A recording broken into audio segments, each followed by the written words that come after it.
envelopes, bottles of water, whatever. It's all welcome. All right. So what we're gonna do, we're gonna go ahead and jump into the Sabbath reading. All right, and we're gonna actually hold the questions until the end of the reading. Okay. All right. So we're going to start at Deuteronomy 1 and verse 1. All right, so who's our first reader?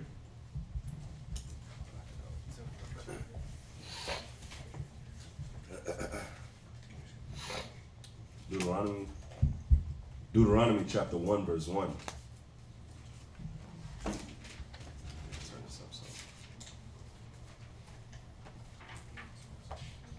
Deuteronomy chapter 1 verse 1. These be the words which Moses spake unto all Israel on this side Jordan in the wilderness, in the plain over against the Red Sea, between Paran and Tophel and Laban and Hazeroth and Dizahab. Verse 2. There are 11 days' journey from Horeb by the way of Mount Seir unto Kadesh Barnea. And it came to pass in the 40th year, in the 11th month, on the first day of the month, that Moses spake unto the children of Israel, according unto all that the Lord had given him in commandment unto them. After he had slain Sihon the king of the Amorites, which dwelt in Heshbon, and Og the king of Bashan, which dwelt at Ashtaroth in Edrei. On this side Jordan, in the land of Moab, began Moses to declare this law, saying, The Lord our power spake unto us in Horeb, saying, Ye have dwelt long enough in this mount.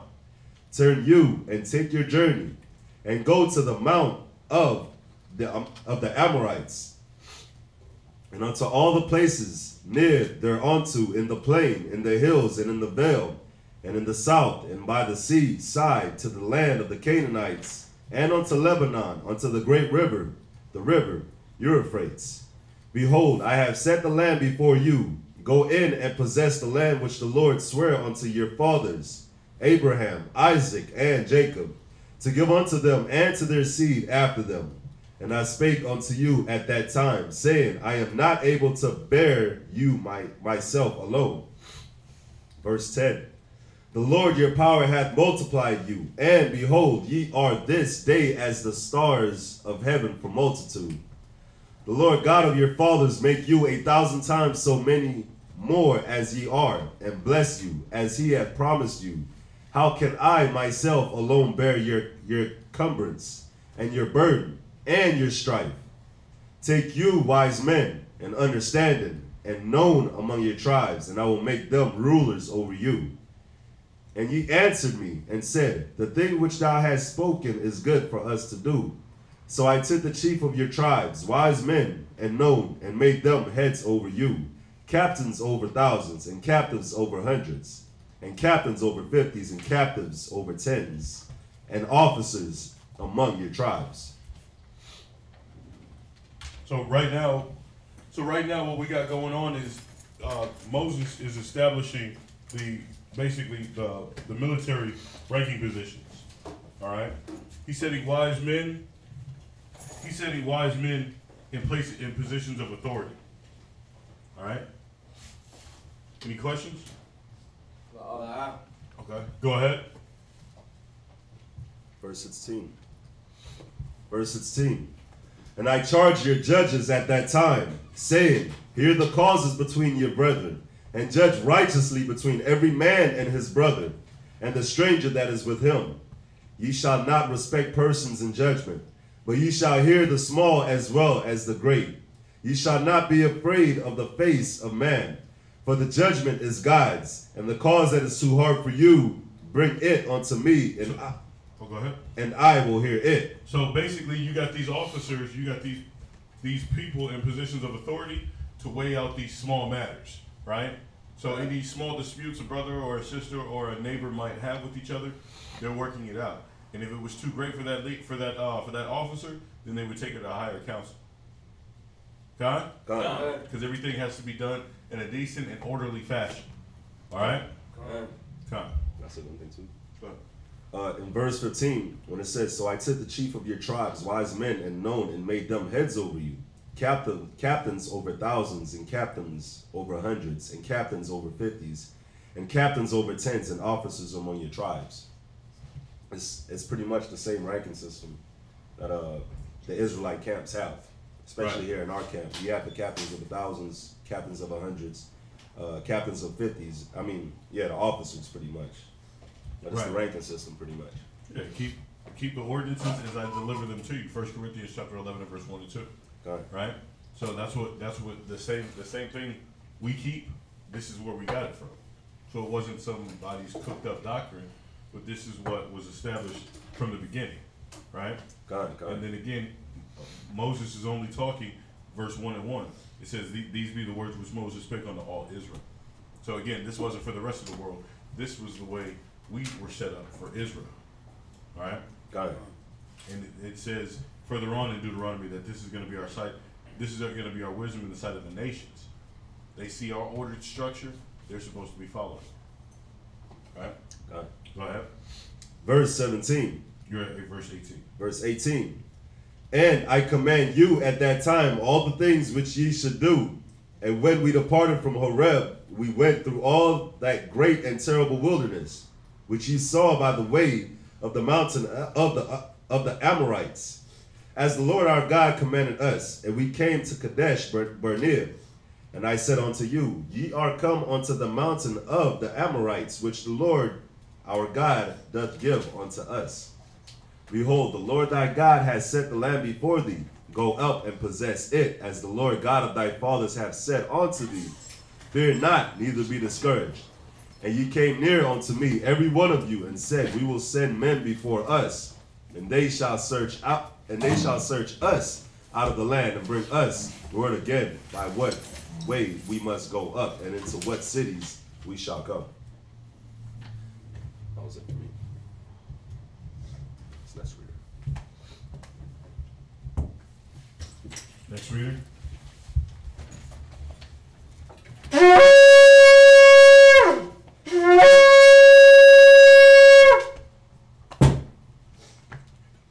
Who's reading? Samuel, you can come up. See, you should just have this side, so it's easy. In here. They don't have to go back and forth.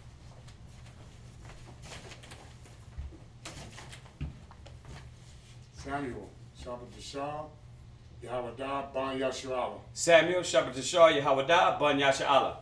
Imagine. Yahawadah, Shamra, Shabbat Rakatham. Yahweh Shemel Shabbat. Switch.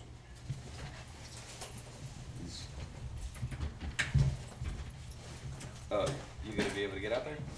Okay.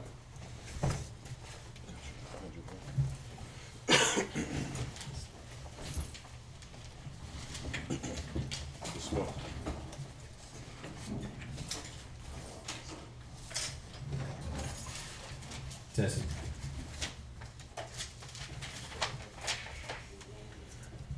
You're reading, where's he? He's reading 23 to 44? Time. 23rd verse, down to verse 44. Deuteronomy chapter 1, verse 23. "And the saying pleased me well, and I took 12 men of you, one of a tribe, and they turned and went up into the mountain, and came unto the valley of S.O.W, and searched it out.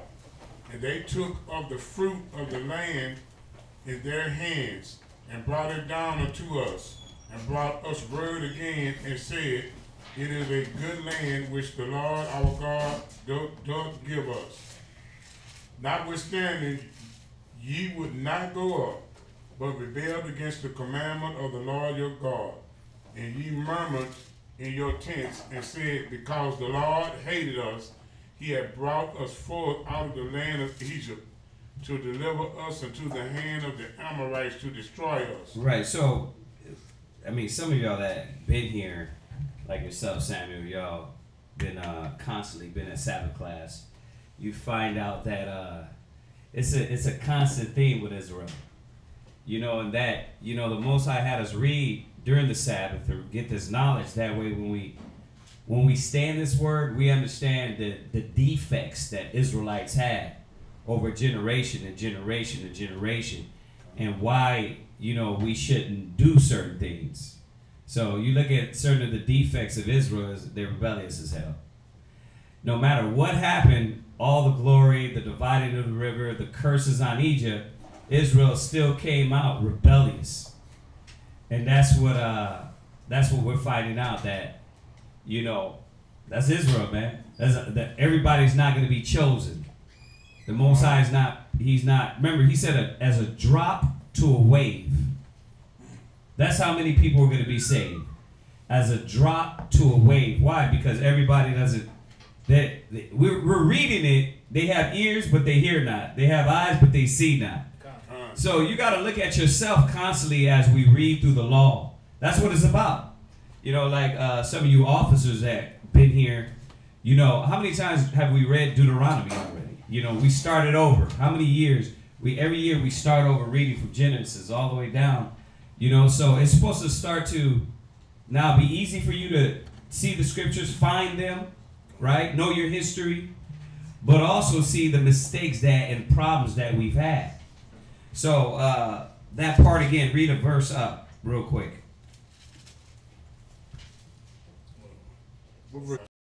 Concentrating over. And came unto the valley of Escol and searched it out. And they took of the fruit of the land of their hands and brought it down unto us, and brought us word again, and said, it is a good land which the Lord our God doth give us.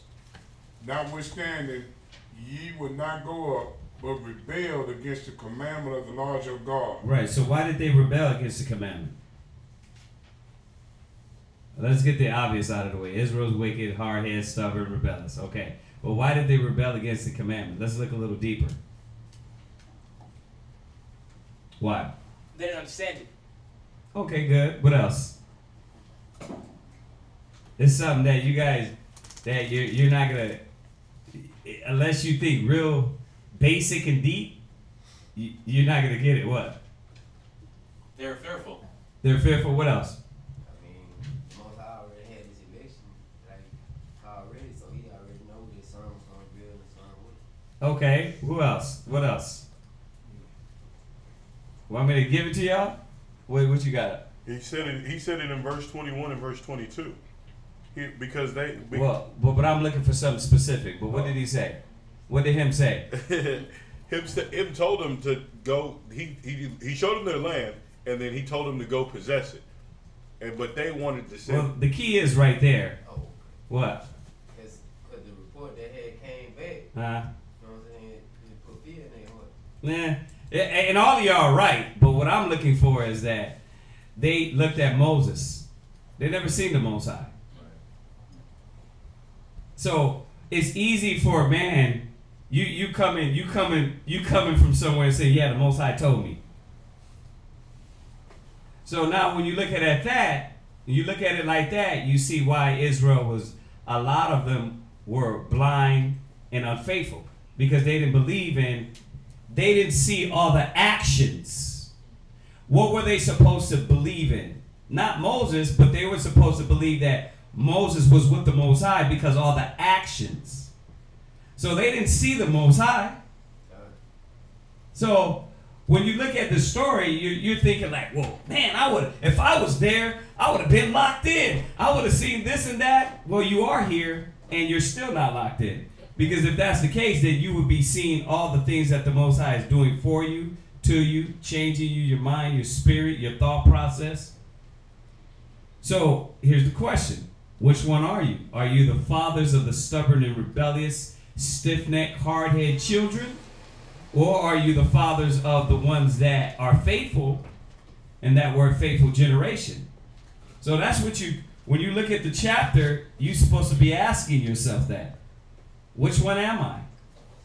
It's easy to say, you know what, if I was back there, I would have been locked in.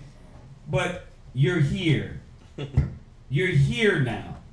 And are you following that same mind as the stubborn and rebellious ancestors. Y'all see that? God. That's something y'all gotta. When you read these stories, don't read them like the white man. Don't read them like church, man. Don't do that, because then you're not gonna get nothing out of it. You know, you gotta think. You gotta really think and meditate. Y'all see that? Go ahead. Deuteronomy chapter 1, verse 27. And ye murmured in your tents and said, because the Lord hated us, he had brought us forth out of the land of Egypt to deliver us. And that's how brothers and sisters, stubborn, the ones that lack faith, they murmur a lot. They murmur a lot. Yeah, think about it. Go look in the mirror. Are you murmuring all the damn time? Because you don't comprehend and you don't understand. I mean, you wouldn't be murmuring if you were faithful. Because really when it comes down to it, regardless of where you're at, what you're doing, the Most High put you there. When you were in church, guess what? The Most High put you there. Why? That way when you get the truth, you knew it was the truth. You had to go through it. I mean, probably most of us, all of us in here, were in church. See, but people don't understand that. People think like, well, why am I in this situation? Well, you're here because of the reason the Most High put you here. Y'all see that? And that's what it all comes down to. Israel murmurs because they never believed that they were ran or controlled or guided by the Most High. So that's why their eyes were never open, no matter what they were taken through. No matter what they seen, they still could not see. Y'all see that? That's why some shall not taste death till they see the Son of Man coming. You know, and y'all been going over it in class. I've been watching. You know, when y'all were talking about Judas the other day, he went all the way to this point with Christ and still didn't see. Why? Because he wasn't faithful. So, you know, think about the characteristics of the stubborn and rebellious, and you got to examine yourself and say, listen, am I like that? Am I? Every time I don't see right away. And especially the ones afterwards. You know, you get those brothers and sisters that they're always the ones afterwards like, damn. I should have, right now I get it. You get those brothers and sisters, they come with the epiphanies. Well, you should already know within yourself, you're that person. That you're the one that, it don't come right away, but the Most High shows you in the future. But you're also the first one that what? That murmurs, that's stubborn as hell, that's unsure. So you gotta look at yourself, man. We gotta look at ourselves to know where we at spiritually. Go ahead. We're still on verse 27. Because the Lord hated us, he had brought us forth out of the land of Egypt to deliver us into the hand of the Amorites to destroy us. Whether shall we go up? Whether shall we go up? Our brethren have discouraged our heart, saying, the people is greater and taller than we. Right, we talked about that. Y'all talked about that recently, about the discouraging spirits, right? The weak spirits, weak-minded brothers and sisters, the double-minded Israelites. You can't let them determine your path. You have to keep on the path that's the commandments the Most High has put you in. Because you have a weak-minded, double-minded person. You know, I know they've been beating it in your head, but we have to. Because you have to know that there's so many new brothers and sisters. Just because they got the Israelite shirt on, just because they got the beard, that don't mean they are point. You got a lot of young brothers and sisters that's still knuckleheads and still trying also, right? So you can't put that on the account of the Most High or us. Because when we see it, we hear, we got to deal with it. You see that? You know, it's like I said, if somebody comes in right now, you know, if a new person you haven't seen, you won't know whether we've been dealing with them or not. You see that? Now, you expect more from the people that you see all the time, right? So that's why it's very important. You know, the Jews require a sign. They see you all the time. They have to say in their head, common sense, to be like, Well, they should know better. He should know better. She should know better. It's not necessarily like that all the time. You still got a lot of brothers and sisters that got a lot of issues that need to be washed out of them. So we say that all the time for a disclaimer. If you see a brother smoking crack, we don't smoke crack. We don't smoke weed.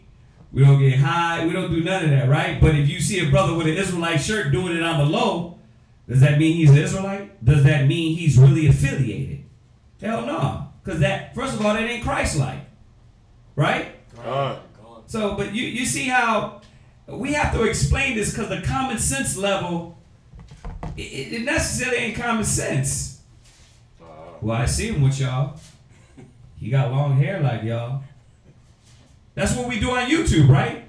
Like they yelling, like they teaching, they look like y'all. He said shalom. Right? It could be a whole FBI camp just set up just to cause confusion, but you don't know because you're not, and which was a beautiful class. You're not looking through the gargles of the scriptures. I think it was yesterday.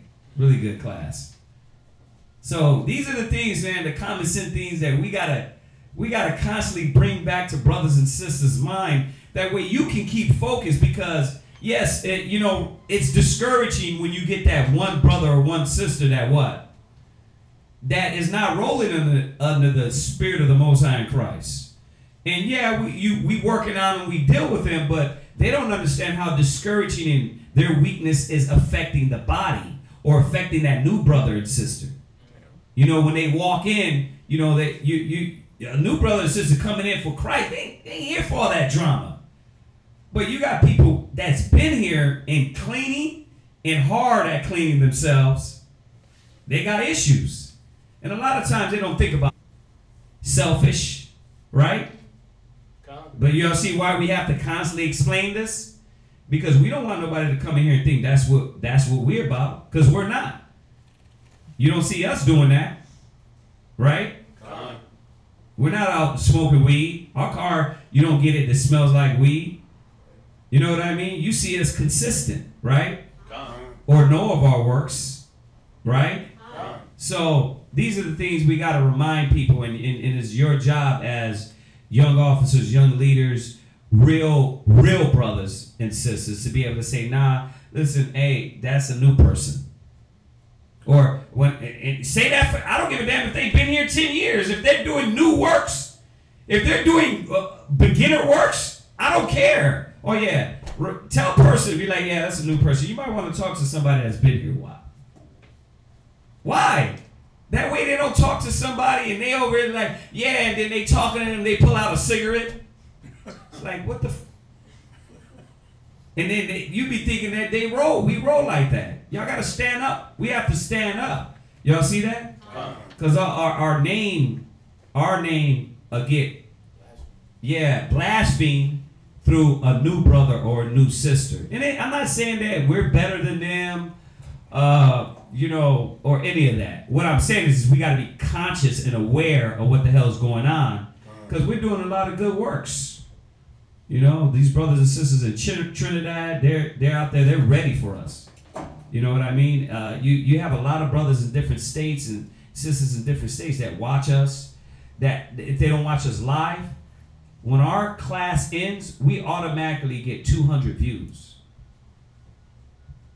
You know what I mean? That's 200 consistent. You see that?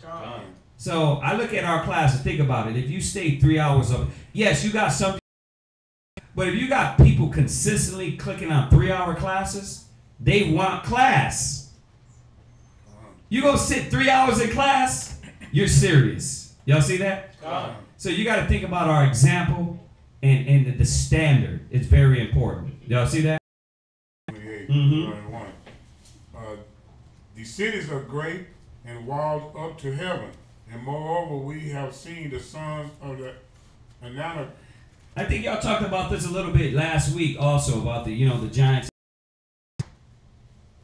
Moses. They rolled off of Moses' faith. So when you get that faithless person, man, a lot of times we carry a lot of brothers and sisters on our faith. You don't believe, just shut up, follow. That's all you had to do is just shut up and follow so you can be carried by a faithful brother or sister. You got that in households. You got the faithful wife, the husband lacks faith. Or you got the faithful husband and the woman lacks faith. You see that? Just follow me. Follow my example. And that's what it's going to be, right? Two in the city, one should be taken. Y'all see that? It's beautiful, man, if we slow down and we don't just jump through these chapters, man, and really consider what we're dealing with. It's nothing new. It's nothing new. We've been doing this all the way back since we got the commandments. Go ahead. We have seen the sons of the Anakims there. 29. Then I said unto you, dread not, neither be afraid of them. The Lord your God, which goeth before you, he shall fight for you, according to all that he did for you in Egypt before your eyes. And that's what the faithful believes. The faithful believes, we believe that the Most High is going to fight for us. Long as we do the work sincerely, right? No matter what condition you're in, if you're in low condition, if you're in a high condition, you're content because you know the Most High is with you, right? As long as you stay righteous, as long as you stay pure, right? That's basic. That's the basic mind state we have to keep pushing. Go ahead. Verse 31. And in the wilderness where thou hast seen how that the Lord thy God bare thee as a man doth bear his son, and all the way that ye went, until ye come into this place. Yet in this thing ye did not believe the Lord your God, who went in the way before you to search you out a place to pitch your tents in, and fire by night to show you by what way ye should go, and in a cloud by day. And the Lord and y'all know those were what you call UFOs, but they were chariots of the Most High, right?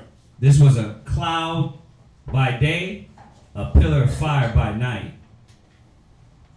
Clouds don't just change to fire. It don't work like that. That's what you call UFOs. These chariots of God were leading us, right? That's why you see them in the sky. One minute they're bright as hell, and next minute they're gone. A lot of times they don't just leave. They cloak themselves. So when you go back to Ezekiel, the first chapter, it tells you that these angels, these chariots had a cloak around them. They could disappear, they could reappear. They move, the chariots move fast as lightning, and then the angels move fast as lightning. So these were chariots. So you're being led for 40 years by a chariot, right? You've seen the chariot on the mount, above the mount where Moses went. And we, how do you stay into you old like Moses, and your works are consistent? Well, one, you can't let no doubtful as Israelites put that in you. You got to ride on the faith of the righteous. It says, covet the best gifts. So yeah, we follow men, but we follow the best gifts. That's just how we are. I mean, I guess that's human nature, right? You look at the bad example and follow that quick, but the good example, so covet the best gifts, which are faith, faithfulness, endurance. Verse 34. And the Lord heard the voice of your words, and was wroth. Save Caleb, the son of Jephunneh. Jephunneh, he shall see it, and to him will I give the land that he had trodden upon, and to his Two people made it into the Holy Land. All the generation before was cut off as a drop to a wave, right? So there's nothing new under heaven. As a drop to a wave. Remember, we only live maybe 80. If it's a good life, you know, you live 100. But then if we live 100, how many of us are healthy? Right? So really, in America, we don't live like them back then. You know, so it's easy to cut us off. I was thinking about that yesterday, man. It's easy to cut off our generation. It's like, listen, I can cut you off at like 30. And for us, that's not even half of our life. Or I guess at 30 is not even 30. Yeah, 30 wouldn't even be half of our life. You see that? But how many of us? It's easy for the Most High to cut us off, man. It's the business of the Most High.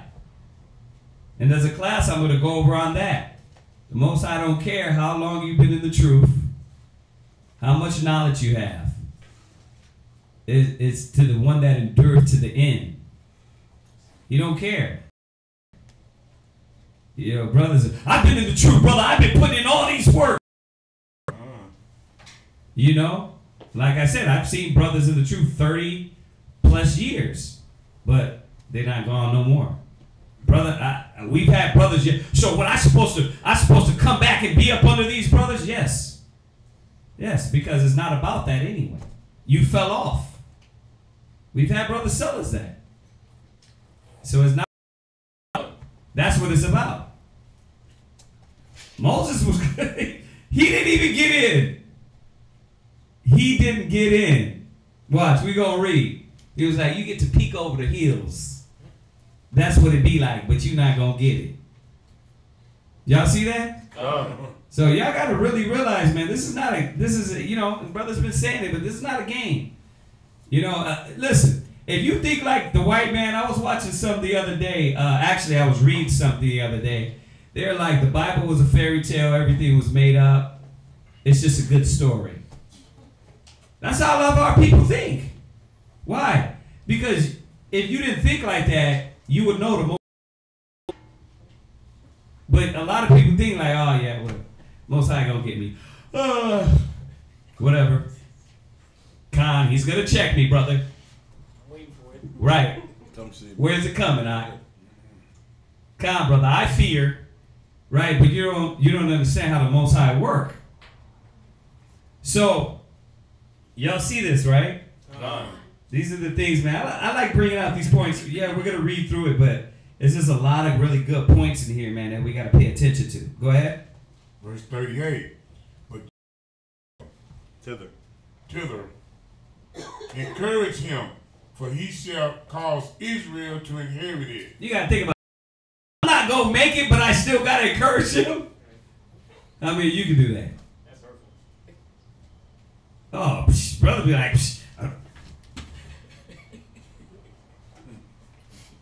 yeah, I ain't gonna encourage him. That's why the Most High be taking your ass out. He be tormenting you, man. He be tormenting you. Why? Because you're going to bow. Your ass gonna be dragged through the mud. Here, I always say this, and I haven't said it a lot in this generation. There's a 6-month generation gap in our school. But if you go out there in the world and nothing happens, you really have something to be worried about. When the Most High ignores you and he lets you just ride on wickedness, then you got something to be about. You got something to be worried about. But if you go out and the Most High corrects you, he said, brothers and sisters that don't get a quick ass whipping from the Most High, they think, oh, I'm good. That's something to worry about. The Most High ain't paying attention to you. He chastised his children. Which one of you have kids and don't correct them and don't tell them? You love your children, you correct them. So a lot of people be thinking like, oh, I'm good, see? The Most High's whooped me. Why? Because he's not whooping you? How he whooped you in the world before you even got the knowledge, but you get the knowledge, you leave the truth, and then he's not whooping you and you're good? He whooped you when you was in the world. You see how backwards our brain be? If he's whooping you, he loves you. So that's why I said, man, really good points here, man. He had to be humble to go through all that and then still deal with Joshua with a righteous spirit. Because Moses knew this. Moses knew that he was going to die and that he was going to the Most High anyway. So my works didn't stop right there because he said, I'm not going to make it into the kingdom or make it into the physical land kingdom. Because we know he made it to the kingdom into heaven. We know he made it there. His name is written. He was a great man. Yeah, yeah. When you go to Ecclesiastes, like 49, somewhere in the back, it tells you all the great men. Moses was one of them. So he made it to the kingdom. The thing is that the Most High will correct you. He used this earth to correct you a lot. You see that? There's many great men that made mistakes, but bounced back. You see that? And if you read, and we're obviously going to go through that, but when you read through Kings, First Kings, Chronicles, you see, man, there was great men that followed the law of the Most High and end up messing up once. David messed up once, but he bounced back, right? So it doesn't mean you're wicked until you do like Saul. You add sin unto sin. You see that? You see why Saul went out the way the hell he did? Because he adds sin unto sin. It's like you're rebellious. Con, I know. And F y'all, I'm gonna do what I'm gonna do. Okay. You keep adding sin unto sin, that's when those demons take care of you. They take care of you. But they take over you. What? You took it. Yeah. That was exactly what I was gonna say. Right. Yeah. Go ahead, read on. Yeah, speaking of what you mentioned a minute ago about running, thinking you can run, I think Jonah ought to be a perfect example of that, trying to run. Because you remember when the Most High spoke to him and told him to go speak with Nineveh? Right. He ran. Yeah. So and the Most High still destroyed him. Right. He made him do what he wanted to do and still destroyed him. That's cold, man. Most High is not a joke. Go ahead, finish reading. Verse 39. Moreover, you little ones, moreover, your little ones, which ye said should be a prey, and your children, which in that day had no knowledge between good and evil, they shall go in thither, and unto them will I give it, and they shall possess it. But as for you, turn you and take your journey into the wilderness by the way of the Red Sea. Then ye answered and said unto me, ye have sinned against the Lord. We have sinned against the Lord. We will go up and fight according to all that the Lord our God commanded us. And when ye had girded on every man his weapons of war, ye were ready to go up into the hill. Verse 42. And the Lord said unto me, say unto them, go not up, neither fight, for I am not among you, lest ye be smitten before your enemies. So I spake unto you, and ye would not hear, but rebelled against the commandment of the Lord, and went presumptuously up into the hill. And the Amorites which dwelt in that mountain came out against you and chased you as bees do, and destroyed you in Seir, even unto Homa. And ye returned. Okay, that was it for you. The next brother's going to read from 45th verse to 2 and 20.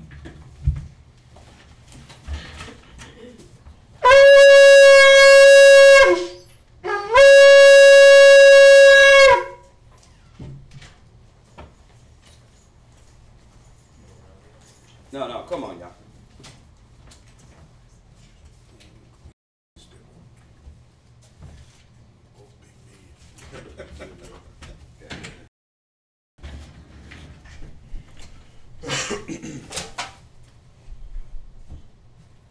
Jeremiah, Shabbat Shalom, Yehodah, Bon Yasharallah.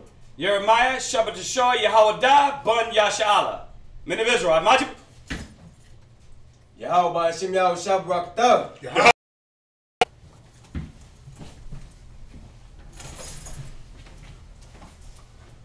So you're reading from 1 and 45 to 2 and 20.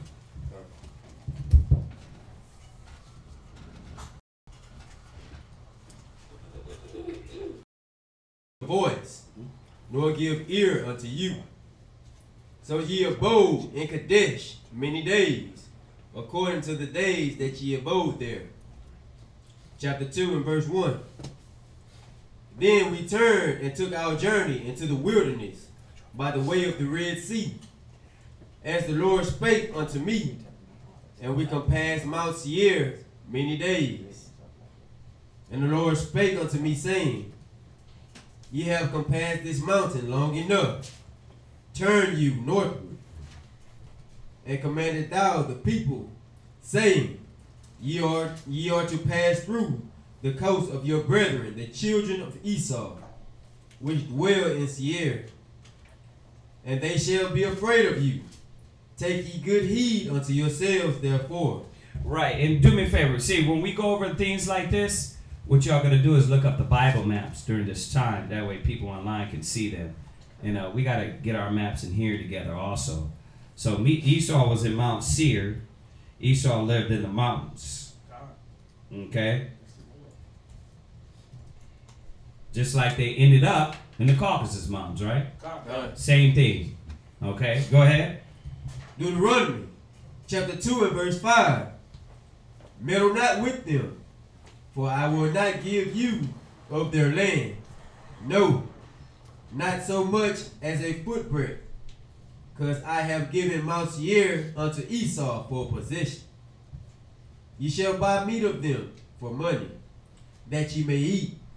And ye shall also buy water of them for money, that ye may drink. For the Lord thy God hath blessed thee in all thy works of thy hand. He knoweth thy walking through this great wilderness these 40 years. The Lord thy God hath been with thee. Thou hast lacked nothing. And we've been over that. When you go into the Apocrypha and you go into Wisdom of Solomon, it tells you how that, you know, it tells you in here too, none of our clothes wax old. We had food. We had clothing. Right? Yes, sis. So in verse 4 where it says that they would pass through the mountain where Esau was. Yeah. And it says, and they shall be afraid of you. So why would Esau be afraid of Israel when they were passing through? Well, you got a whole military coming through. Oh, okay. You got a whole nation coming through. When I was reading this, you got to think about this. Israel was coming through, finished wiping out nations. Oh, okay. Yeah, so we weren't like the people on TV, just like, we were dealing with sheep, but we were warriors too. We didn't just run through all these nations because we were just little sheep herders, and we was ready for war too. We was warriors too. So you got this multitude coming through. You got a nation coming through your nation. You know, you're going to be scared. You know, you had 200,000 people coming through the streets. Like, what the, right? So, yeah. So all the nations, and then on top of the Most High, put the spirit of fear on these nations. Because we were getting our land. So they're saying as kings, damn, who's next? These Israelites, man, is taking kingdoms and lands. Who's next? Right? Go ahead. Deuteronomy chapter 2 and verse 8. And when we passed by from our brethren, the children of Esau, which dwelt in Seir, through the way of the plain from Elah, from Jaber, we turned and passed by the way of the wilderness of Moab. And the Lord said unto me, Distress not the Moabites, neither contend with them in battle, for I will not give thee of their land for a possession, because I have given Ar unto the children of Lot for a possession. The Emims dwelt therein in times past, a great people and many, and tall as the Anakim. Right, and you know, like I thought one was bringing out, there was giants in every nation. You know what I like about that when we read it? Think about it. Like the Most High was making a point. You can have these giants in your land. It didn't matter.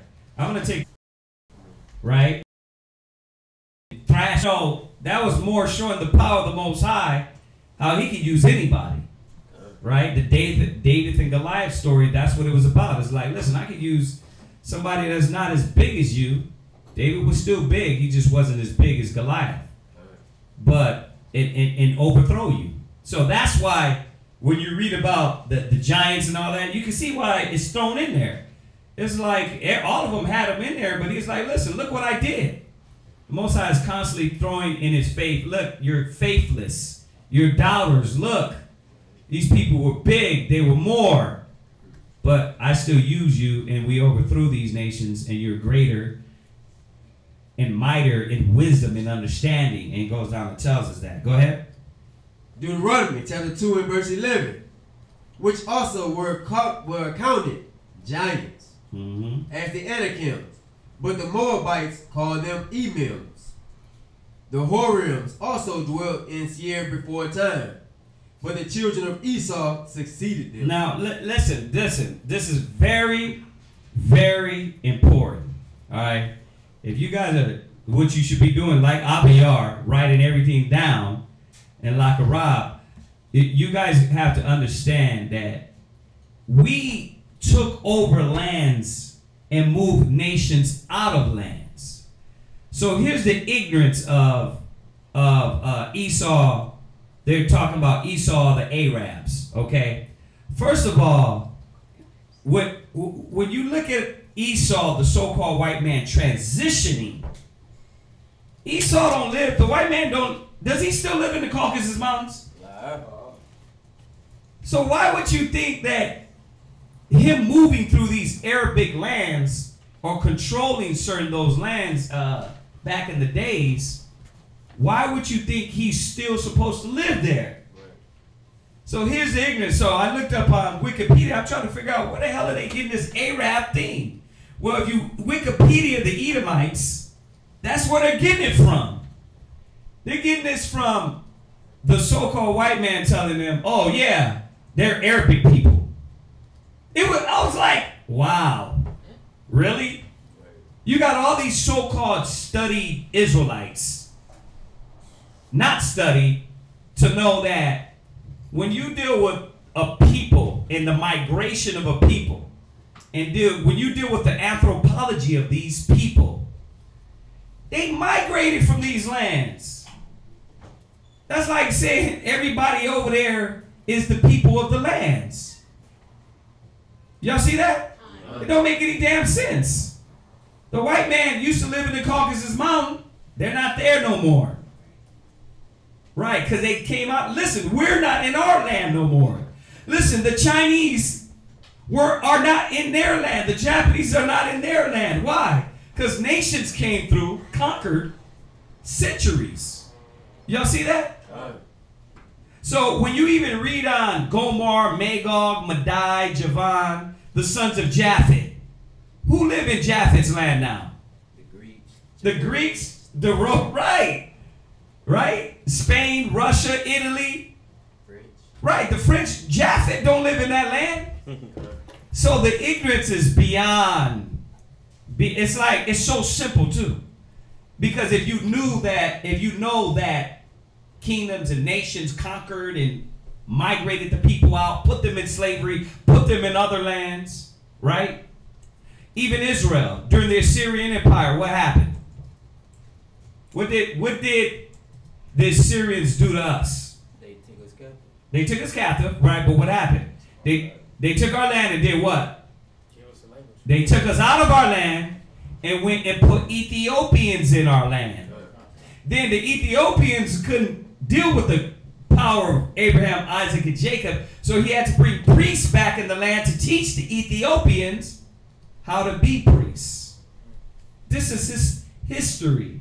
Now, is it a coinkydink that we got Cushite or Ethiopian Jews? No. You're going to have Ethiopian Jews. Why? Because we went back in and taught the Ethiopians. Y'all see that? So when you and we're going to be, Mondays is going to be set for history. Wednesdays is going to be set for women's class for online. And then Fridays is going to be more spiritual classes. So we're going to be going over a lot more history on Mondays. But the thing is this, that's common sense. When you just know the basics of these migrations of people over hundreds of years. You see that? when you even go back to Britain, when you go back to the Britain, the Anglo-Saxons, when you go back to what was their name? No, not the Jesuits. I'm talking about the people. The original Greeks. When you go back to the original Greeks, they were Israel. You understand? And when you talk about the landmass, where we were there first. You see that? So for people to go to Wikipedia and be like, yeah, the Edomites are Arabs, like, you don't understand history. You don't understand what happened to us. Are you black? How could you believe that the people that are there are the Edomites, but you might as well say you're black? Why? Because you here in America, you're Afro-American. How many times did we migrate and come from our land? You see that? Right, yeah. Also, Wikipedia can be edited by anybody. But that's my point. That's my point. The idiocracy of this is unbelievable. You know what I mean? They're not thinking that Esau's job was to obscure us from history, according to the scriptures, and to obscure themselves for being the children of the damned. You understand? That's why that book right here is Who is Esau? What y'all do with my books, man? What y'all do with my books? That's in the back. Oh, okay. That's how y'all did me? This book right here is a good one. Who is Esau? Who is Edom? But one good thing that this white man, now he doesn't edify us and show us that all Esau. He tried to say it's only the Jews, which is, we know it's a lie. But he even says himself, if you're trying to hide the information, right? That you're not or change the information that you're the damned and you're the elect. What way to do it? What's the best way to do it? You change names, change lands, change history. So these are the certain things, man, that brother.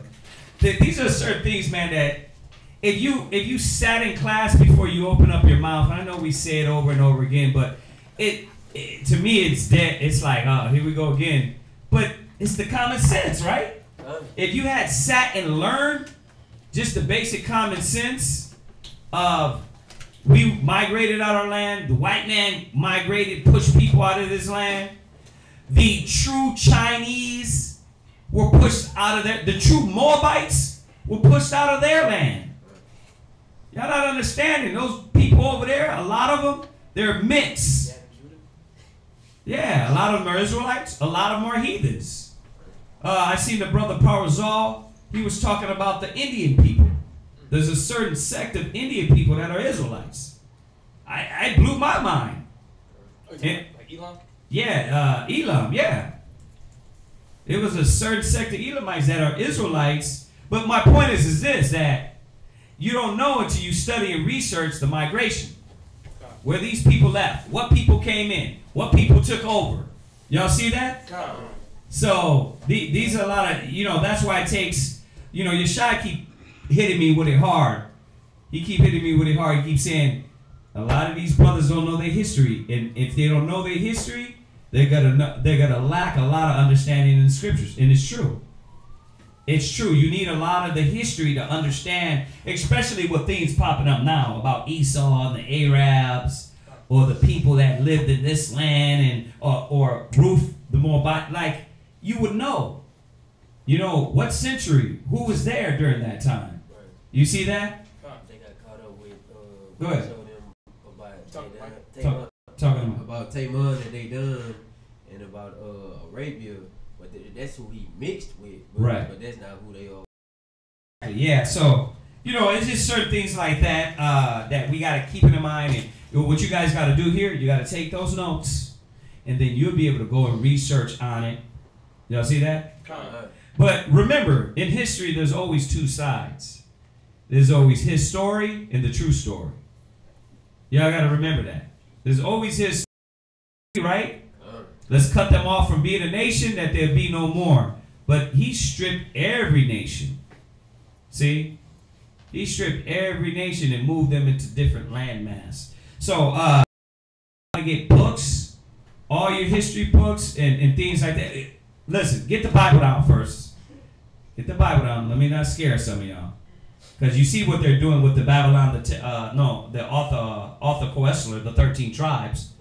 They think Esau's Japhet. Why? Because ain't on point.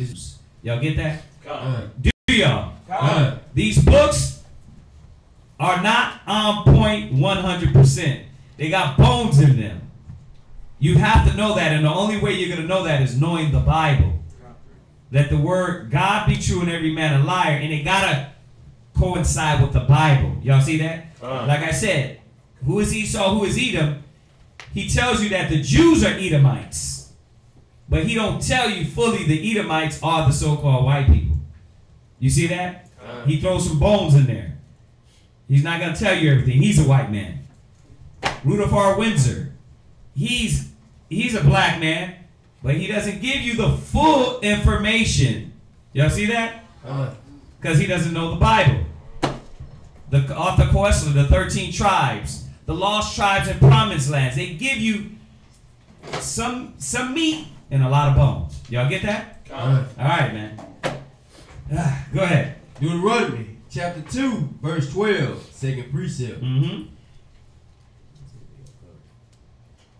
Which they had destroyed them from before them, and dwelt in their stead, as Israel did unto the land of his possession, which the Lord gave unto them. Right. So, what is that exactly? Well, who was dwelling in the Samaria? Huh? Who was dwelling in Samaria first? The land of Canaan? The Canaanites. The Canaanites. Right? So yeah, then what happened? The Canaanites got moved the hell out of there. But how long did the Canaanites live there? Write that down. Write that down. How long did the Canaanites live there before Israel went through? I want y'all to come back and give us that information. Give you something to do some homework. It's probably not all that hard, but still. How long did the Canaanites live there? You see, cats don't know a little archaeology, a little anthropology of the people. It's very important. Because then you're gonna learn that, okay, yeah, these people had when they do archaeology and they dig up pots and stones and look at the dates, so-called look at the dates. Just let's say they're right. Because we know they're off with their anthropology and they're judging the period. Because remember, they think the earth is what? How many million years old? 300 billion. Yeah. So we can't go off of that. But let's just play around with it for a second. They dig up all these artifacts and stones and things of that nature, right? And pots. And they find swords. They find tools. They find pictures. Right? And a lot of them, they found Canaanite stuff. The Canaanites are real, but the Israelites ain't. It's a dream. It was made up. No, it's bullshit. It's funny you talk about that right now because I was on Instagram yesterday. Right. One of the Israelite brothers posted on there that they found ancient Canaanite stuff under the temple of King David. There you go. Now, listen. Leave it to them it was ancient Canaanite. But how do we know, unless we look at it and research it, that it was Israelite stuff? You see that? So you can't go off of that, man. You have to know there's two sides. Listen, amongst archaeologists, go look at how many books you can read about the Hyksos, right? They say the Hyksos kings, some archaeologists and historians are saying the Hyksos kings were Israelites. Some say that's hogwash. Yeah. Some say that's a lie. Some say it's true. You got always two sides. We know part of it's true because Joseph was a shepherd king in Egypt. and he rooted Egypt, right? So there has to be some history there. You see this? You see all these historical things, man. A lot of young brothers don't come to class and get taught, and then they research according to the white man Esau standards. You're not researching according to biblical standards. Those are the things that's messing us up, and that's where all this confusion is coming from. So, yeah, that's powerful too. Go ahead though. Deuteronomy chapter 2 and verse 13. Now rise up, said I, and get you over the brook Zered. And we went over the brook Zered, and the space in which we came from Kadesh Barnea until we were come over the brook Zered was 38 years, until all the generation of the men of war were wasted out from among the hosts, as the Lord sware unto them. For indeed the hand of the Lord was against them, to destroy them from among the hosts, until they were consumed. Verse 16. So it came to pass, when all the men of war were consumed and dead from among the people, that the Lord spake unto me, saying, Thou art to pass over through Ar, the coast of Moab, this day. And when thou comest nigh over against the children of Ammon, distress them not, nor meddle with them, for I will not give thee of the land of the children of Ammon any possession, because I have given it unto the children of Lot for a possession. Verse 20. That also was accounted a land of giants. Giants dwelt therein in old time. And the Ammonites called them Zumimim. Right. Well, you see the name change? That how every nation gave them different names. Right? But these were just big-ass humans, man. Go ahead. Oh, that was it on that? All right, next, brother.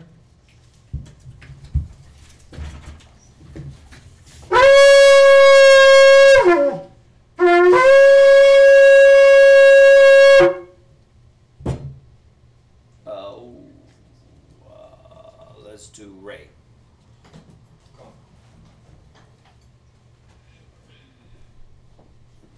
Yahweh, Shabbat Shaw. No, Ray. Ray, Shabbat Shaw, Yahweh, Bun Yashala. My bad. Ray, Shabbat Shaw, Yahweh, Bun Yashala. Imagine Barak. Yahweh, Shemi Yashab Rakatham. Yahweh Shemi Yashab Rakatham.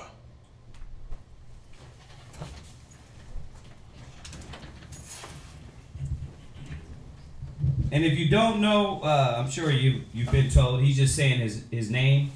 All these brothers is saying there. Shabbatai. Shaw means tribe of. Then of course his tribe, and he's saying son Ban Yashal, son of Israel. All right, you're gonna read 2:21, 2:21 to 3 and 5. God. Deuteronomy chapter 2 verse 21.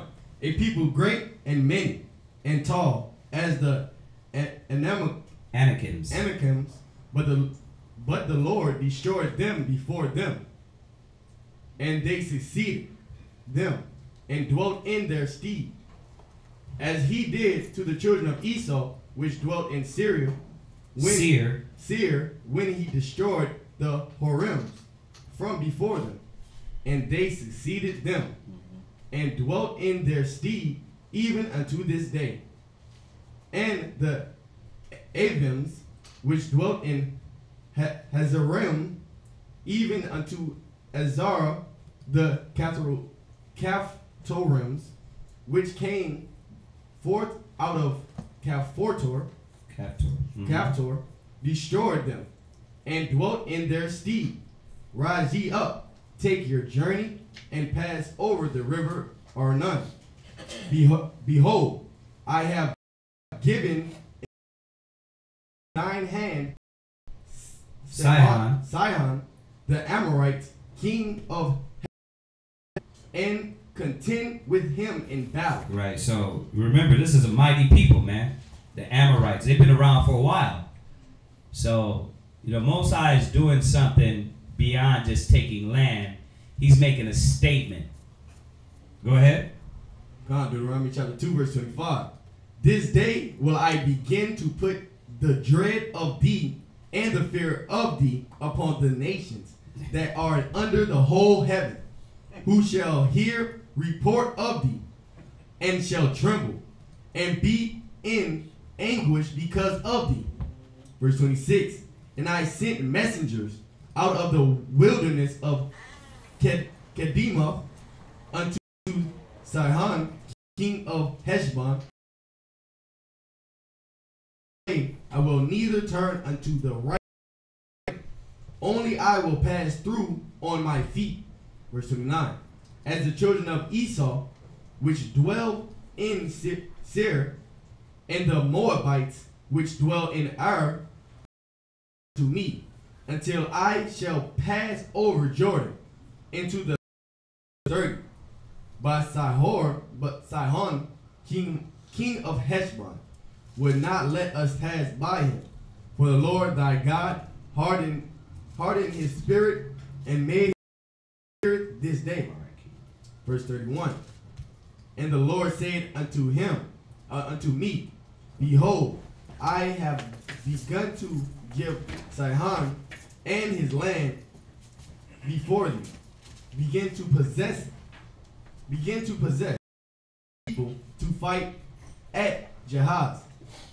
And the Lord our God delivered him before us, and we smote him and his sons and all his people, and we took all his cities at that time, and utterly destroyed. Another note. Remember, this is the God of the Bible. You're going to read that a lot. Men, women, and children. Most High's hand. And just because you set up in the wrong place, man, Most High is no joke. Why else? Why else were they being destroyed? These are flourishing kingdoms. Why else were they being destroyed? To continue with them and get rid of the better. Right, but why were these nations being destroyed? All different gods, sacrificing their kids. They were doing wickedness. So they had to be taken out. Bringing his children up at the right time. The earth was given into the hand of the wicked. So Israel had to go through and wipe a lot of these Hamite nations out. Remember, a lot of these Amorites, Jebusites, Hittites. Remember, Abraham was... Israelites weren't established as a nation during the time of Abraham. And who was he fighting with? Kings of these nations. Right? He was fighting with kings of these nations. So they already had established lands. So like I said, if you look what's going on here, this is the Most High moving a mighty people out of their land and destroying them by what you would think a small people.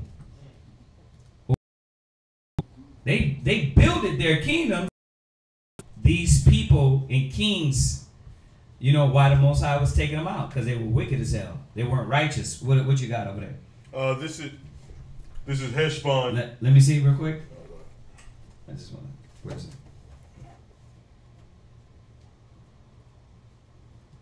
No, that's not one. I told you the Amorite king.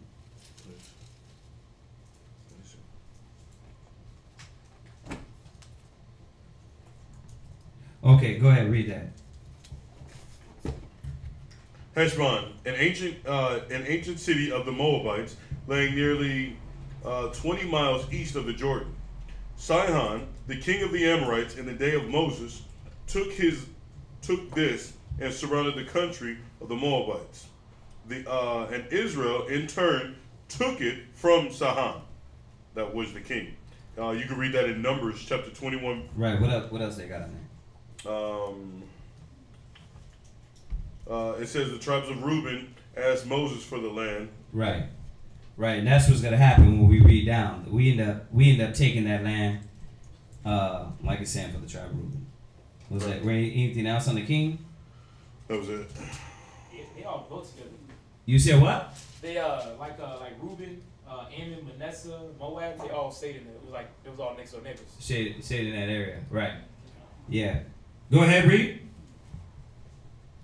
Oh, come. Deuteronomy chapter 2, verse 35. Mm-hmm. Only the cattle we took for a prey unto ourselves, and the spoil of the city which we took from our Or,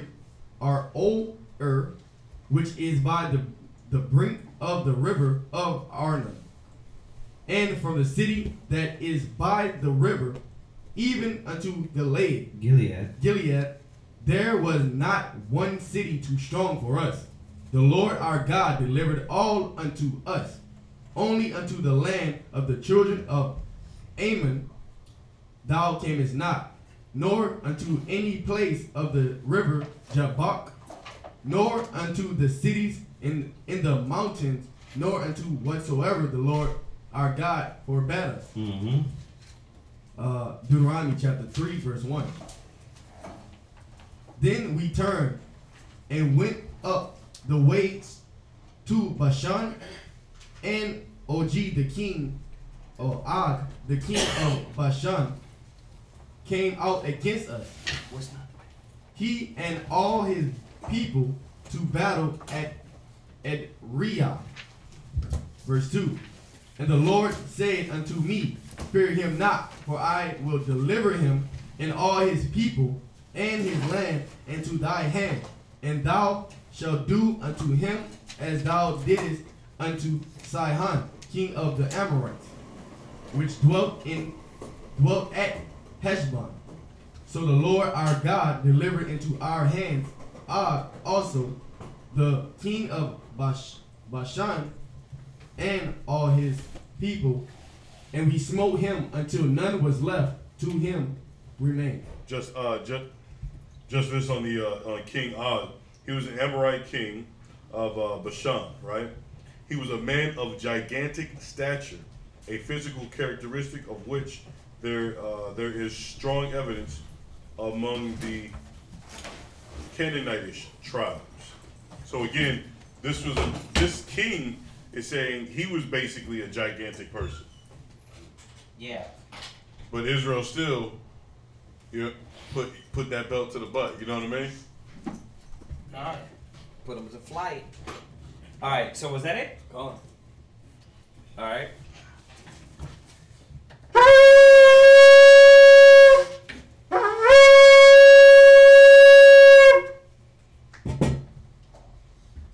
All right.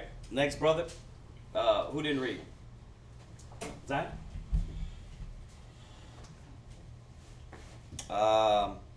So, wait a minute. 1, 2. 1, 2, 3. Okay. So, okay. All right. Zion Allah, Shabbat Tishah, Yehawadah, Ban Yasharallah. Zion Allah, Shabbat Tishah, Yehawadah, Ban Yasharallah. Men of Israel, Majid. Yahweh Shimei Shai Barakatah. Yahweh Shimei Shai Barakatah.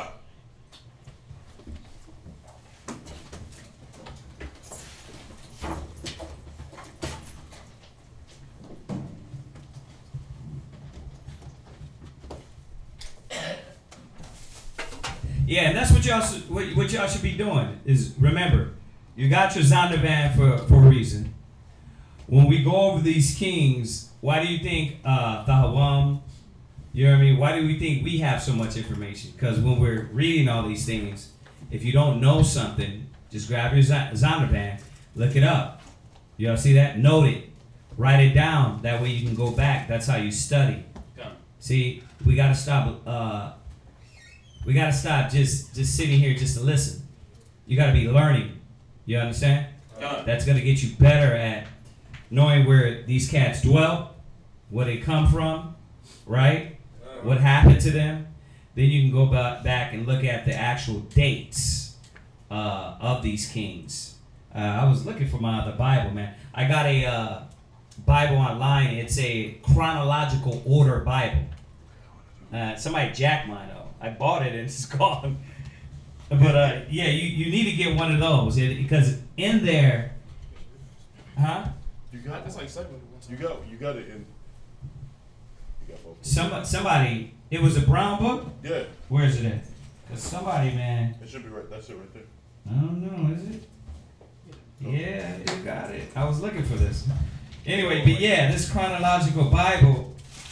So what this is gonna do is gonna be good for giving you dates. All right, giving you dates, times. Yeah, it wasn't that much. So y'all should pick up one of these.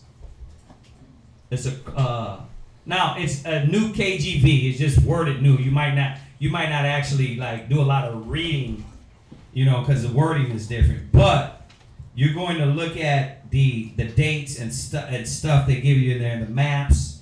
Is really good. Y'all got that? Y'all gotta, man. Y'all gotta get better at studying. You gotta get better at studying, sitting down. You see how they're coming with online. They say anything and everything out their face.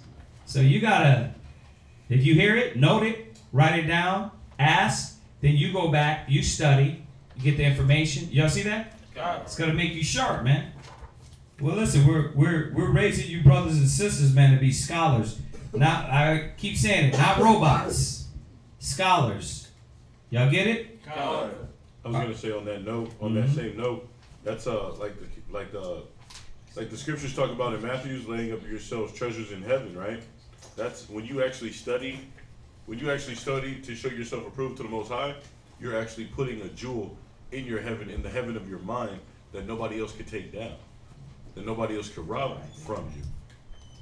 Like the scripture says, where dust and rust doeth corrupt. So you're actually. I'm sorry. Go ahead. So you're actually putting in a crown of jewels and of knowledge in your brain, and nobody can take that from you. That's something you actually studied to show yourself approved to the Most High, and you can be proud of it. That's true. That's very, very good point, because a lot of brothers, you know, you sit here. Y'all sit here. You're wasting time. You understand? Well, don't let it be a waste of time. You know what I mean? That's why, you know, these cats that signed the Hebrew Academy, you see them, you watch them. They're not just sitting here. They're writing stuff down. Why? Because they're supposed to know. That way, when they get up here, you know, and I'm not, remember, all things can't be in the Son of Man. So we don't answer every question. You know, you'll see us once in a while be able to say, you know, let me get back to you on that, right? Because we don't know every damn thing, but we know a lot. And that's, you know, that's what you have to do. You have to know a lot about everything, and you have to read. You know, I started trying to read a book a day. You gotta, you know what I mean? Whether, listen, you got Liverbox, you got audio books, you got, of course, you know, I keep saying this. Why? Because I didn't get into history part till I made sure I had the Bible down.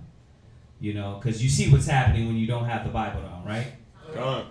You got a lot of brothers tripping out and going off of what the history is of the world instead of the history of the scriptures. So, but this king of Og is saying here was from 1500 to 1200 BC. So it was 1500 to 1200 BC. It was during that time when we were going through defeating them.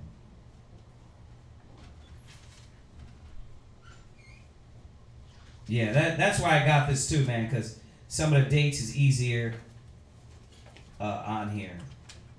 All right. And we got to get our maps together, man. We got to get our map. We had maps. We had a lot. We got to get some of those boards. That way y'all can start getting these land masses down. We can start going over them because we're having a problem with that now, right? We're having a big problem with oh, this person is Israelite because this. Well, no. Let's look at the time period. Let's look at this. You see that? You know, Ruth wasn't an Israelite because why? Moab was right there by us, like you said. They were close to us. So it's not uncommon for the Moabites to be right above Israel. Y'all see that? And deal with them. You know, so, all right. So where we at next? Yeah, exactly. That's why I told them to pull it up. I was looking at some Bible maps yesterday. But, you know, remember, you know what I'm learning? That a lot of these maps, you gotta have multiple. Because you got the land of Canaan, but then that map changed when Israel got there. Right? So when you're talking about the Canaanites, you got to go back to that map. You talk about the Israelites. Oh, okay, we inhabited it. Then you talk about the tribes taking over the land, right? Oh, then the tribes were divided. This piece of you know, Canaan or Samaria, right? That's how it is. So yeah, you know, you got a map for the land of Canaan, and then this land was Israel. You see that? So exactly. So you got to we got to get our maps together, and y'all got to use your maps. Y'all got it? Come on. There you go. You got it in there, huh? Yeah, I was gonna say they get it's Zondervan King James Bible. Oh, the Zondervan. Yeah, those are good. So we got the maps. Yeah. For each map, it show you what was going on at that time, like Paul ministry, when Christ ministry, Right. the Israelites when they was conquering. Right.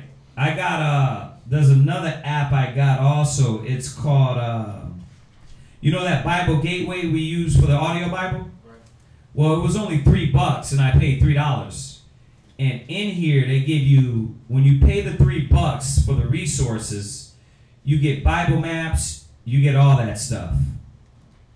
So you know, I got maps of Mesopotamia, Syria, ancient Middle East, ancient Northern East Africa. So there's a lot of maps in there for $3. So you can get them on your phone. That way when you're studying, and you can get your Bible too. But it's good to have multiple sources. You know, it's Bible Gateway. It's the one where we listen to the audio Bible. It's called Bible Gateway. Yeah, it's a real good one. Yep. So, all right, let's move on.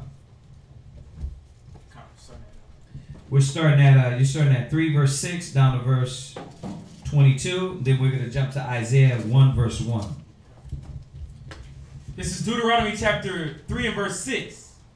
And we utterly destroyed them as we did unto Sihon, King Heshbon, utterly destroying the men, women, and children of every city. Verse 7. But all the cattle and the spoil of the cities we took for a prey to ourselves. And we took at the time out of the hand of the 2 kings of the Amorites the land that was on the side of Jordan, from the river of Aran unto Mount Hermon. Verse 9. Which Hermon the Sidonians called Siron, and the Amorites call it Shinir. You see that, right? How many names? One landmass count how many names? So you're going to, you see that? You see how hard it is when you deal with the anthropology of the people, and you're trying to figure out where these people are at, but how many kingdoms went in that landmass and changed the name how many times? That's why the New Testament coming and saying genealogies, don't get caught up into it, because it gets to a point where you're not going to know. Where you're not going to know where these people ended up. You know what I mean? You got to really, really read and research. And we got some good books through the dedication of our elders to be able to say, look, Esau is the so-called white man. They even said it in this book and that book. You see that? Plain out saying it. They're the Romans. So, but how much research just to find that one note? You see that? Why? Because everything's been changed so many times by these kingdoms. You see that? So, it takes a lot of studying. It don't just take one Wikipedia to make yourself a scholar. One Google page to make yourself a scholar. That's why I'm telling y'all, I just started getting back into into our history in the Dark Ages. And I'm going to tell you like this, man. It makes me really see how ignorant we are.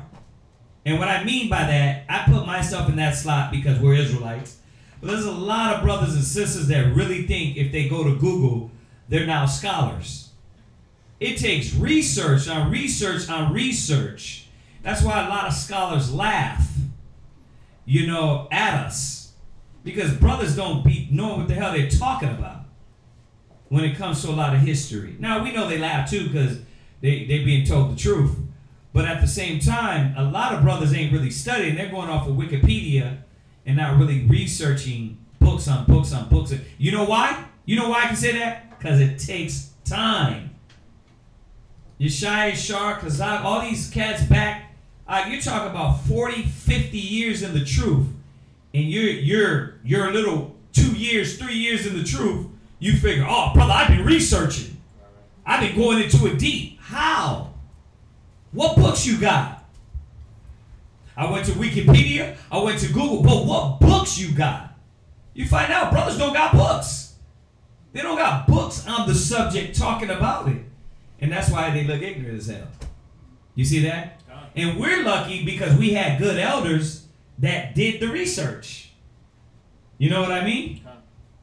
And have a lot of books to be able to say, yeah, go here, and this book, and this book, and this book, on this book. You see that? So yeah, man, you know, you're not just gonna read one book on it.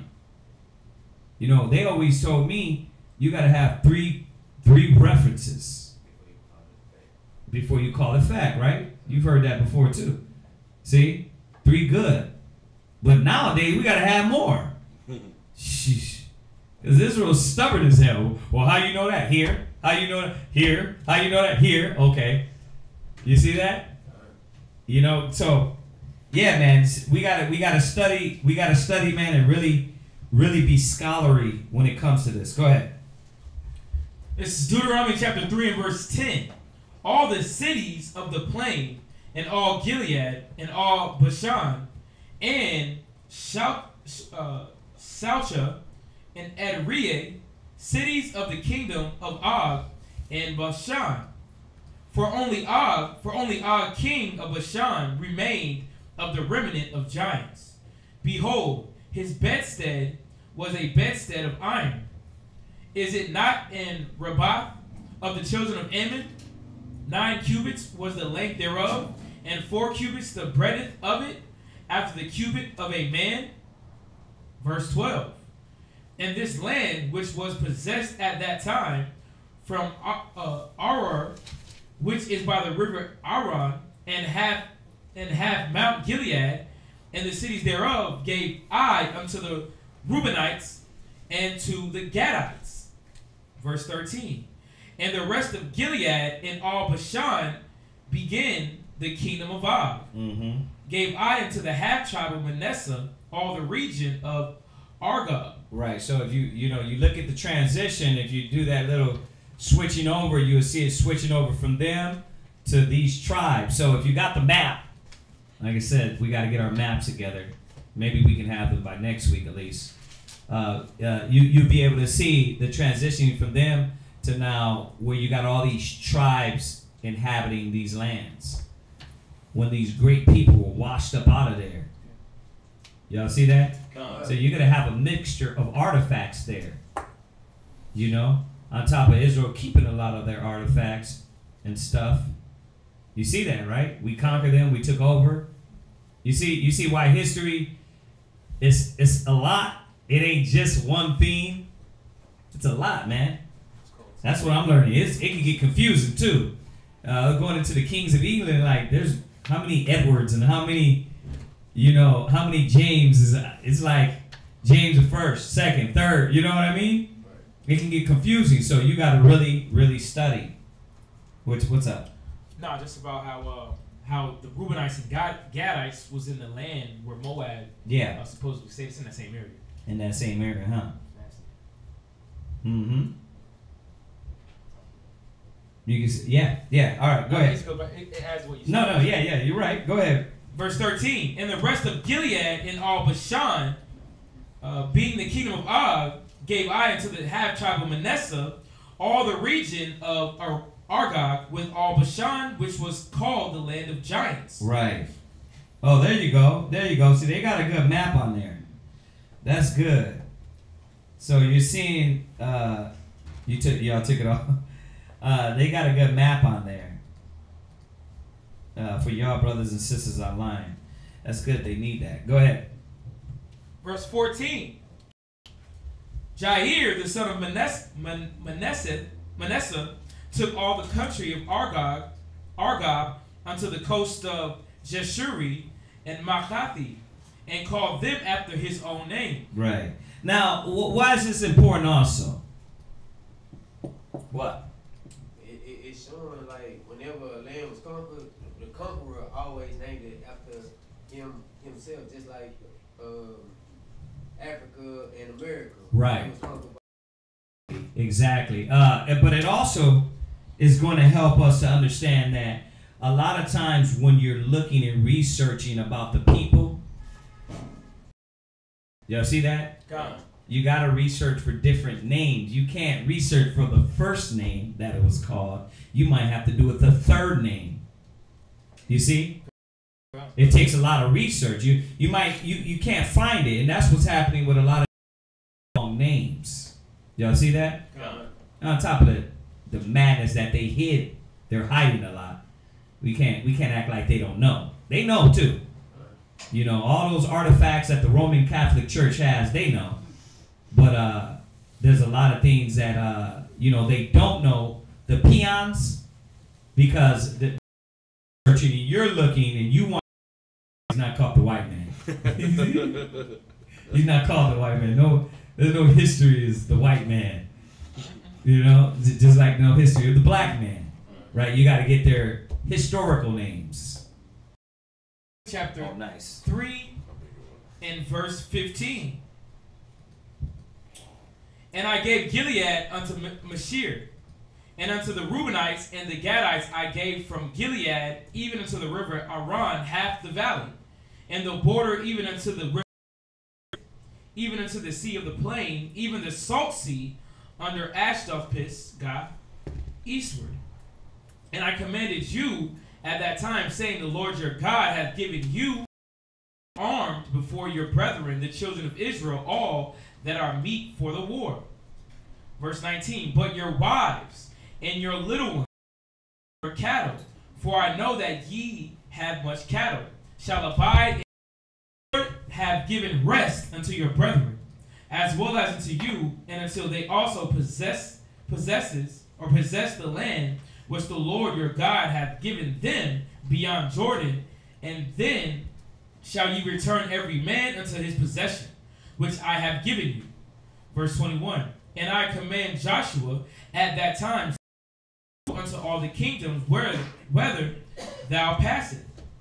Verse 22, ye shall not fear them, for the Lord your God, he shall fight for you. And I besought the Lord at that time, saying. All right. So now you're gonna jump over to Isaiah and the people, right? So, but it's basically we're going in, we're taking over these nations and conquering them. The Most High is setting up the kingdom of the Most High on earth. Now, a lot of this, going back to Deuteronomy, I was gonna say when he said setting lords over them. We read that part, right? Okay, that's where England, the Brits got it from. That's where they got it from. They had the which they could be given rank too, you know, to get higher rank. But that's where they all got it from. They got it from Israel. So you had the priests, then you had officers 10,000s, right? Well, that's the same thing with the I think barons was the lowest. Look that up also, the ranks in England. Barons was the lowest. I looked it up the other day also. But you could be giving rank by the king and moved up. So at a certain time, like Solomon, like David, who gave the orders? Who? Oh, I'm sorry. I had to. Like England was ruled by the priests at one time. until the kings start getting high for their britches, and they were like, "Nah, we gotta make sure we rule." And you see, all this came from the Bible. All this came from the scripture. Just like Solomon, every king was anointed by what? Power from the king. So, for the priest. He wanted to give it all to the king in the scriptures. Yeah. So, what do you got for the ranks?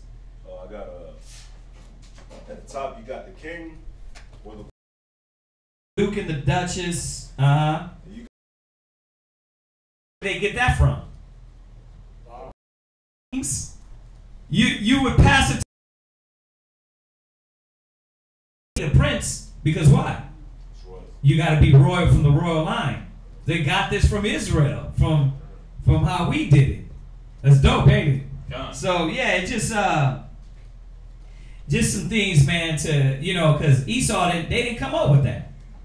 We came up with that. Yeah. I got a question.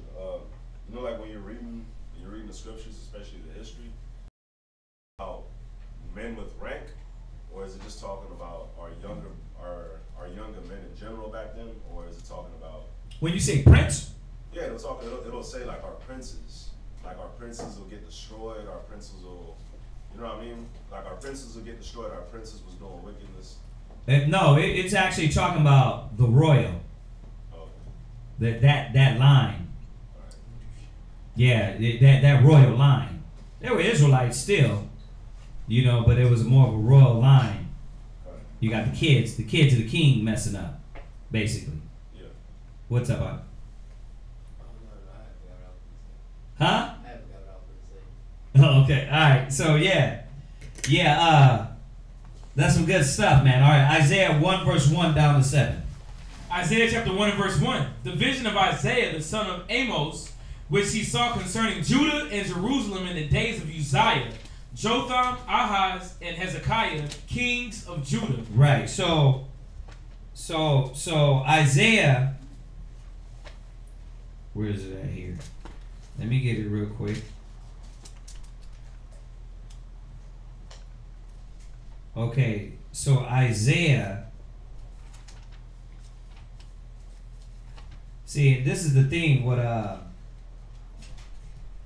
you're gonna find out that when you're reading during Chronicles and Kings, a lot of these prophets were back then. Like you go back during the time of Jehoshaphat, Ahab, right? Remember Ahab? He was wicked. He had Jezebel, right? She was a demon, and she was killing the prophets. Well, Micah was during that time. So it's something good to know that now you know that Micah, Obadiah was during that time also. That when you're reading these books, what time were they in? Y'all see that? So Isaiah, read that part again. Isaiah chapter 1 and verse 1. The vision of Isaiah, the son of Amos, which he saw concerning Judah and Jerusalem in the days of Uzziah, Jotham, Ahaz, and Hezekiah. Right. So y'all see that, right? Yeah. It was during these kings. So when you read about, trying to get it here, actually what's tight here is they actually got it mixed up in here for him to in that line. So it specifically pulls out the scripture for that. Yeah, for that line, for like he came through. He was in this time period.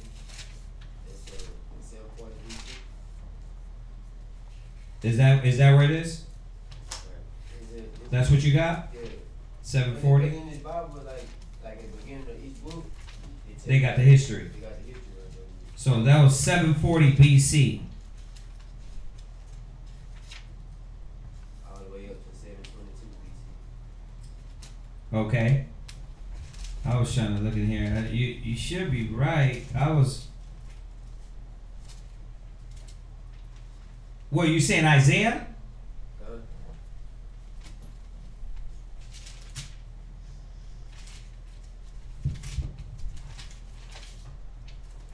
I'm gonna find it.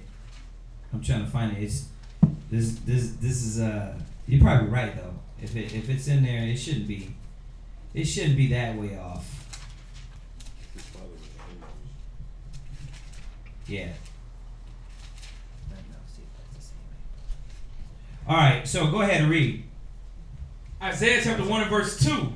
Hear, O heavens, and give ear, O earth, for the Lord hath spoken. I have nourished and brought up children, and they have rebelled against me. Mm-hmm. The ox knoweth his owner, and the ass his master's crib.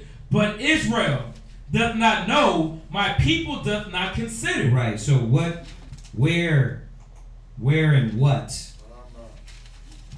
Where and what is on our mind? What are we thinking about?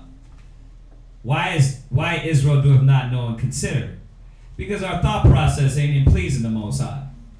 It ain't into thinking about, man, my life. With us, we've been taught our life is meat and drink. The white man put in our head that our life is just to survive. We're not knowing it's the opposite. Our life is to please the Most High, and by pleasing the Most High, you're going to get the meat and the drink. You're going to get the carnal things. And you know, and that's one of the biggest things for our people that's hurting us, right? We're so, we want the desires of the world because we've been held back, right? America's had his foot on our neck for how long, right? And we get a few pennies and we go insane. So that's what's hurting us. We do not know, neither do we consider. Go ahead. Verse 4. Uh-huh. Sinful nation, a people laden with iniquity. Yeah, so, yeah, you're right. 740, it got here, Ahaz at 735 to 715. Ahaz, yeah, 730. So he was during that time. Now, yeah, all the way to Ezekiel. Hezekiah? Hezekiah. No, that's Uzziah. He was under like 4 reigns of kings. Right. Oh, damn. So Isaiah was under 4 reigns of kings. Right. From Uzziah to Basically, it was killing. So who was it? Uzziah, all the way to Ahaz, Jotham, and Hezekiah. Right. That's dope. That's dope, huh? But he was during that time. But then you also had other prophets too during these times. You know, so like going back to Elisha, when he was dealing with Elisha, when he was during the time of Ahab and them, but you had Micah popped up and Obadiah popped up. So he wasn't the only one.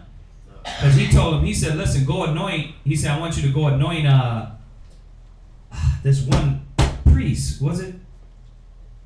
I think it was Obadiah. I'll double check on that though. But he was, remember when he was saying, I am only left? Right. He was like, nah. Yeah, 7,000 men that have not bowed to the knee of Baal. Right? So, yeah. Somebody's biting this. But yeah, all right, so that's good to know. What point was that? Oh yeah, jump back to the scriptures. Go ahead. Isaiah chapter 1 and verse 4. Second precept. A seed of evildoers, children that are corrupters, they have forsaken the Lord. That's harsh words, man. That's harsh words. Children of corrupters. It says, we taught the wicked ones our ways. And that nobody does it like the black man, the Hispanic man. Anything. Just as well as you can dance and everybody wants it's your style. Well, when you're a faggot and a lesbian, guess what? You're the most potent at wickedness. Most I said, a seed of evildoers. So you can see how angry he was with us. Why? Because during these kings, we was going off. Go ahead. They have provoked the Holy One of Israel unto anger. Mm-hmm. They are gone away backward. Mm-hmm. Why should ye be stricken anymore? Ye will revolt more and more. The whole head is sick, and the whole heart faint. Yeah. Verse 6. For the soul the little man. He's wicked as hell. Israel was wicked, man. Go ahead. There is no soundness in it, but wounds and bruises and purifying sores. They have not been closed, neither bound up, neither mollified with ointment.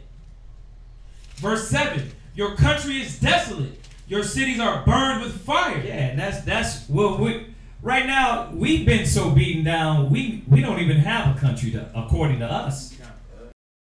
Is when you learn your history and you're realizing that that's our land over there being destroyed. Right? Go ahead. Your land, strangers devour it. It says what? Your land. Brothers, get your highlighters. Get your highlighters, sisters. It says what? Strangers devour it. How do we know they're not the true Jews over there? Strangers devour it. Yeah, because the prophecy was that we're going to be kicked out of our land and strangers devour it. So yeah, these people over there, they come from... Y'all get it? That's who these people are. Strangers devour. Go ahead. Strangers devour it in your presence, and it is desolate, as overthrown by strangers. Yeah, there you go. And that over there, stop it. Right. You ever see the governor or the president of Israel? Oh yeah. This guy looks funny as hell. Look like white folks speaking with an accent. Right. Have you ever seen them? I was like, wow, these are straight Edomites, man. Like when you go to Nevada. And you go see the Native Indians, but they white? Right, yeah. They ain't the true people over there, man. Right. Go ahead. Oh, all right. So, for a second. Okay. So, you and then me. You didn't read already, right? I didn't read either. Oh, you did? So it'd just be him and He divided them wrong then. Six. No, it was 7. Yeah, but he divided it wrong. What happened was he was supposed to leave for one for you and one for me. It's cool. We do it. You do Isaiah there, and then I'll do here. Okay. It's cool. Next time you got to divide. You got to break it down a little more. That way all the brothers fit in. Oh, you fit 7 in. Yeah. We got more than 7. Okay, I got you. Yeah, but it's supposed to end with me. So you and then me. Verse 8. Isaiah chapter 1 and verse 8. Next time you can do it with the 7. Yeah. Go ahead. Isaiah chapter 1 and verse 8. And the daughters of Zion is left as a cottage in the vineyard.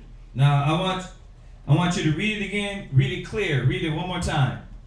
And the daughters of Zion is left as a cottage in a vineyard. So it says the daughters of Zion is left like a cottage. Think about this. A cottage in a vineyard. You got this cottage in a vineyard. Right? Go ahead. Picture this. As a lodge in a garden of cucumbers. Right. Now you get it? As a lodge for cucumbers. That's professionally saying that you're letting every nation. That's poetically saying every nation is able to lodge its cucumbers in your cottage. Wow. We're a whore. Remember Jeremiah 3, Jeremiah 4, Jeremiah 5. He said you're a whorish nation. We slept with every nation under the heaven. It says cucumbers, a besieged city. What you got? Now it says, and the daughter of Zion is left like a booth in a vineyard. Right. Like a shelter in a cucumber field. Yeah. So, yeah. Go ahead and read on. Verse 9. Except the Lord of hosts had left unto us a very small remnant. Unless he did what? Left unto us a very small remnant. Most High left a very small remnant. I keep quoting it as a drop to a wave. Zion, get that. Go ahead. We should have been as Sodom, and we should have been like unto Gomorrah. Basically, we would be a city of faggots and lesbians if he didn't save us, a certain elect. And that's where religions have got us, churches have got us, this government has got us to this point where everybody around us is going to be faggots, lesbians, and transvestites. But the elect, no. The chosen, no. That's what your kids got in store for you. That's why you brothers and sisters don't understand what we're fighting for. You're fighting for more than just yourself. You're fighting for your nation, your children, your ancestors. Think about how bad it is now and add 10 years to that. Add 10 years to that. If this kingdom lasts 10 more years, how bad is it going to be the homosexuality and transvestites?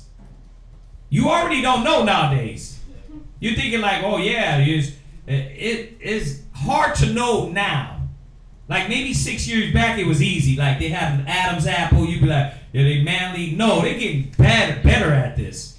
Where they just like straight, they look like straight up woman. You know, yeah, you still got the broke ones that ain't doing a good job transitioning. But you got some that transition, man, and they look straight like women. I was looking at it in the news the other day. This guy slept with a girl and he found out he was a transvestite, stabbed her over like 7-8 times. Yeah. That's what happens, man. And that's what's going to be happening. What? I used to watch, I don't look at no more, but when I used to watch Marley Privates, yeah. Boy, he used to have shows. Yeah. Where he would come. I remember that. I couldn't tell. Right. I couldn't. Yeah. That's how bad it's getting. Because you know why? They're starting at young ages. So I got to see, man, what we're fighting for. While you're in your own little soap opera world and you're on your little affliction and emotions, we're fighting for a greater purpose. You understand? We're fighting for our nation, man. Not just for our little pocket. Go ahead. 2nd Ezra chapter 6 and verse 56. Uh-huh. Slack you. That's not it. Which one? 9 and 16. That's not it. 9 16.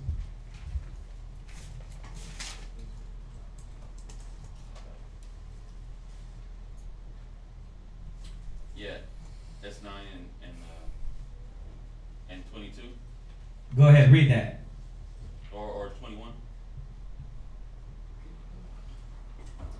2nd Ezra. That's fine. There's that one. There's another one though. Read the 9 and 21, but there's another one also.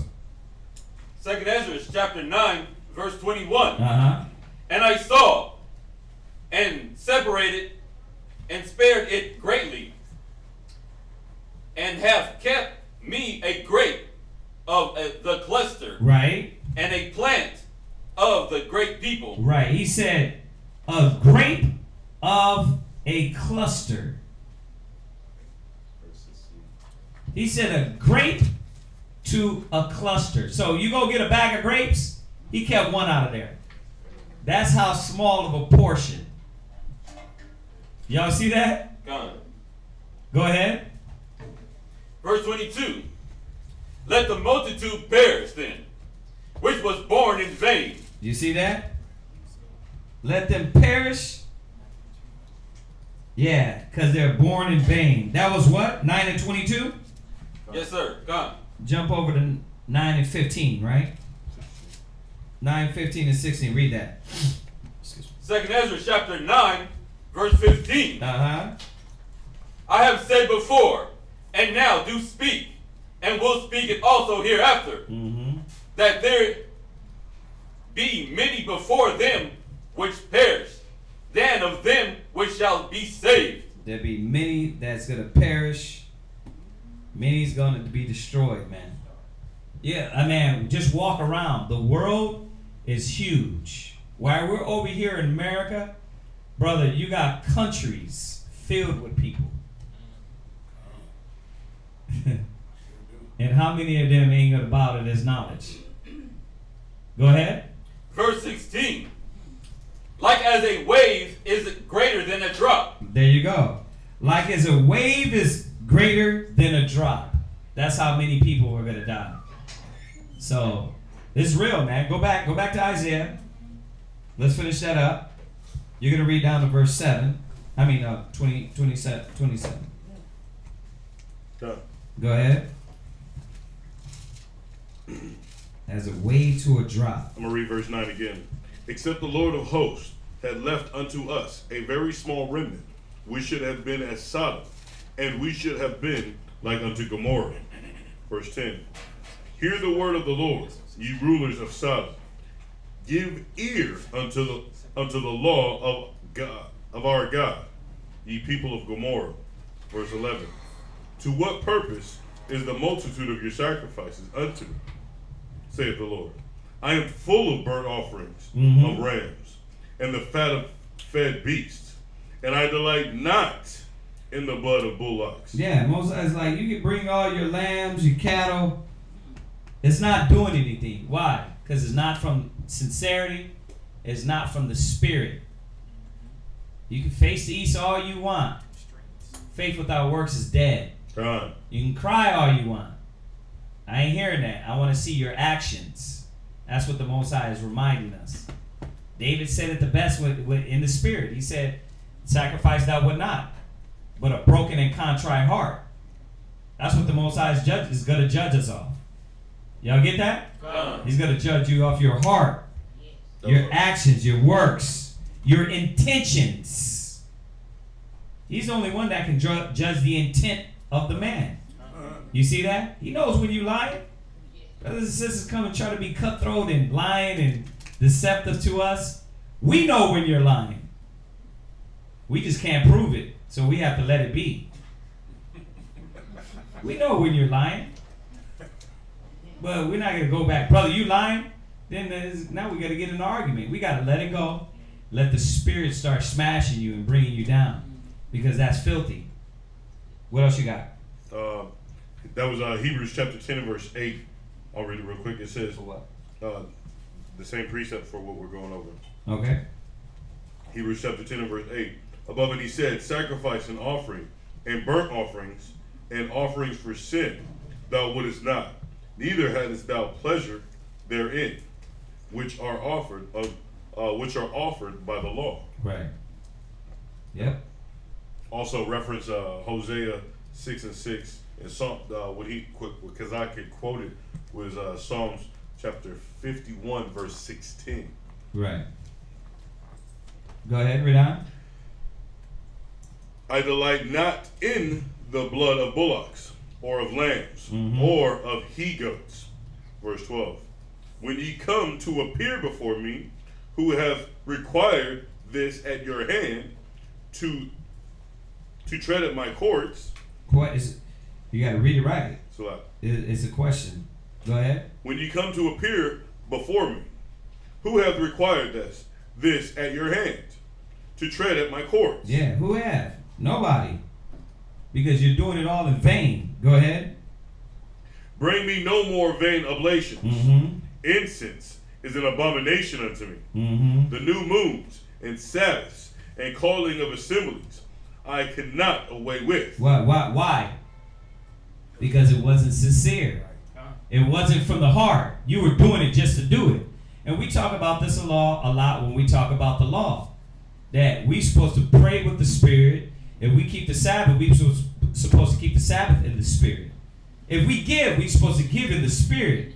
Not just because out of necessity. Not just because out of, the Most High is going to get me if I do it. It has to go past that. It has to be a willing and a broken and contrite heart.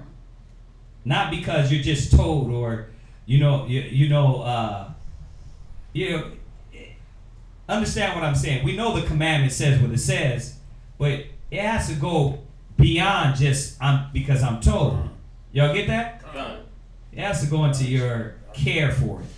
I want to do this. Right? And a lot of times that's usually the problem. You don't want to do it.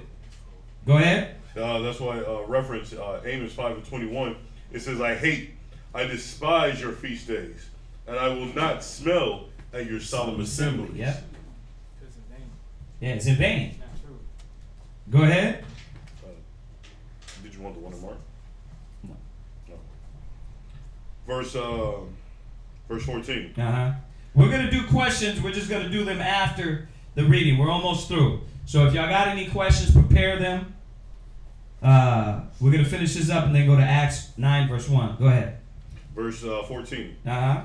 Your new moons and your appointed feasts, my soul hateth. They are, verse 15.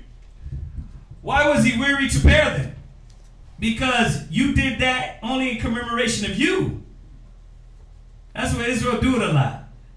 You know what I mean? They do it, but not with the right heart for them to make themselves feel good.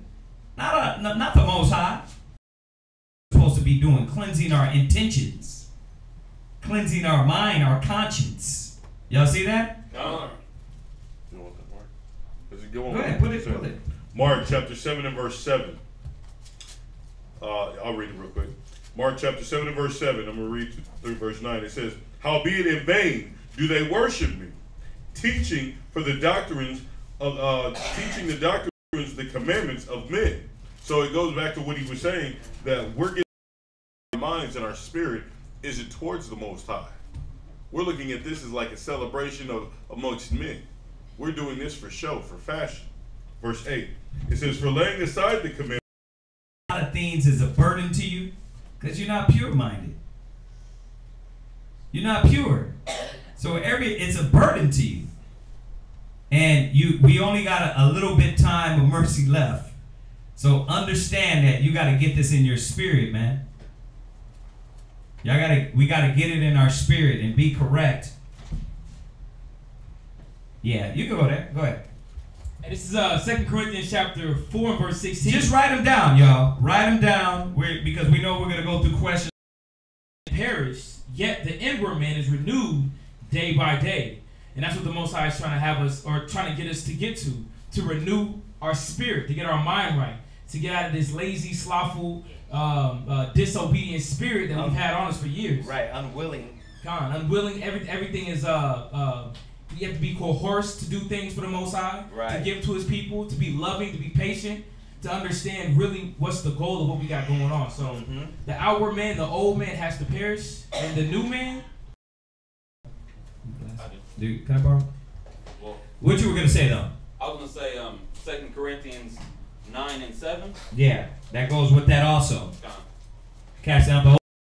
Every man according as he proposeth in his heart, so let him give, not grudgingly or of necessity, for God loveth a cheerful giver. Yeah, not grudgingly or necessity, like, oh, I got to do this, but a cheerful giver. And it's not that.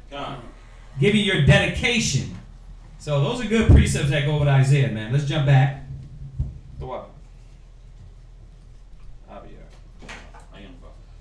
Verse 15. And when you spread forth your hands, I will hide my eyes from you. Yea. When did you spread forth your hands? You pray? Wow. I ain't heard you. Because you fake. You being phony. Go ahead. I will hide my eyes from you. Yea, when you make many prayers. When you what? Make many prayers. He said in your calamity. I will laugh at you. Yeah, I will laugh at you. Proverbs chapter. Why? Because you weren't sincere. We always want to cry when we dying. Oh God. Scream for God. Go ahead. That was Proverbs chapter 1 and verse 26. What's Proverbs 1:26? The precept of what you were talking about. Which one? It says, well, I will laugh at your calamities. I will mock when your fear cometh. Right. When your fear cometh as desolation, and your destruction cometh as a whirlwind, when distress and anguish cometh upon you, then shall they call upon me, but I will not answer. They shall seek me early, but I shall hide, I shall not be found. Verse 29. It says, for they hate knowledge and did not choose the fear of the Lord. Yeah. Yeah. Y'all got that? All right. Let's jump back. Let's finish it up. Okay. Last precept. It says, I will not, second to last precept. I will not hear. Your hands are full of blood. Go ahead. Verse 16. It says, wash you, make you clean. Put away the evil of your doing before my eyes. Right. Cease to do evil. Right. And that's what the Most High, that's the washing of the water by the word. That's what we're supposed to be doing. You can dunk yourself in water all you want. He wants you to wash with the word. Put away the evil you're doing. Y'all got that? All right. Well, was that it? Just had the precept for that, which you said was St. John 15:3. I'll finish reading. Go ahead. Verse 17. Mm-hmm. It says, learn to do well. It says what? Learn. Yeah, you got to learn. You got to learn to do well. Go ahead. To do well. Seek judgment. Uh-huh. Relieve the oppressed. Right. Judge the fatherless. Go ahead. Plead for the widow. What are you doing? What's your goal? What's your intentions? Go ahead. Come now and let us reason together, saith the Lord. Through your sins, though your sins be as scarlet, they shall be as white as snow. Right. After all that, he's still telling us and reminding us, listen, even though our sins are scarlet, I'm going to wash you. I'm going to make you clean. Go ahead. Though they be red like crimson, they shall be as wool. Uh-huh. Verse 19. If uh-huh, ye be willing. If ye be what? Willing. If ye be what? Willing. Go ahead. And obedient. Go ahead. Ye shall eat the good of the land. Read. But if ye refuse and rebel, ye shall be devoured with the sword. For the mouth of the Lord hath spoken it. Go ahead, read on. How is the faithful city become a harlot? He said, how does a faithful city become a hoe? Go ahead. Go ahead. How is the faithful city become a harlot? Uh-huh. How about you? It was full of judgment. Righteousness lodged in it. Go ahead. But now, murderers. Thy silver is become dross. Man, you know, when you look at your own history, I kind of ask myself, well, when were we righteous? Right, like a little bit of time. There was a time we was. It was a few occasions. It was a few occasions like scattered amongst. Yeah, it's like, dude, we were. Yeah, the Most High has to come through, man. He has to bring His Son, man, because that's the only way it's really gonna get correct. Go ahead. Thy wine mixed with water. Go ahead. Thy wine mixed with water. Go ahead. Thy princes are rebellious. They're what? Princes are rebellious. Go ahead. And companions of thieves. Everyone loveth gifts, and followeth after rewards. Oh man, when you go into us in England, when we ruled, that's what they were. That's the only way they counted their glory, through gifts, bloodshed. It's just like back then, though. When you start to get into the Kings and Chronicles, and it says they forsook the Most High, gifts, women, and money. That's what it was about. Same thing when we ruled in the Dark Ages. Same thing now. Money, hoes, and clothes. Money, hoes, and clothes. That's all the nigga knows. Go ahead. Oh, for real. They judge not the fatherless, neither doeth cause of the widow come unto them. Therefore, saith the Lord of hosts, the mighty one of Israel.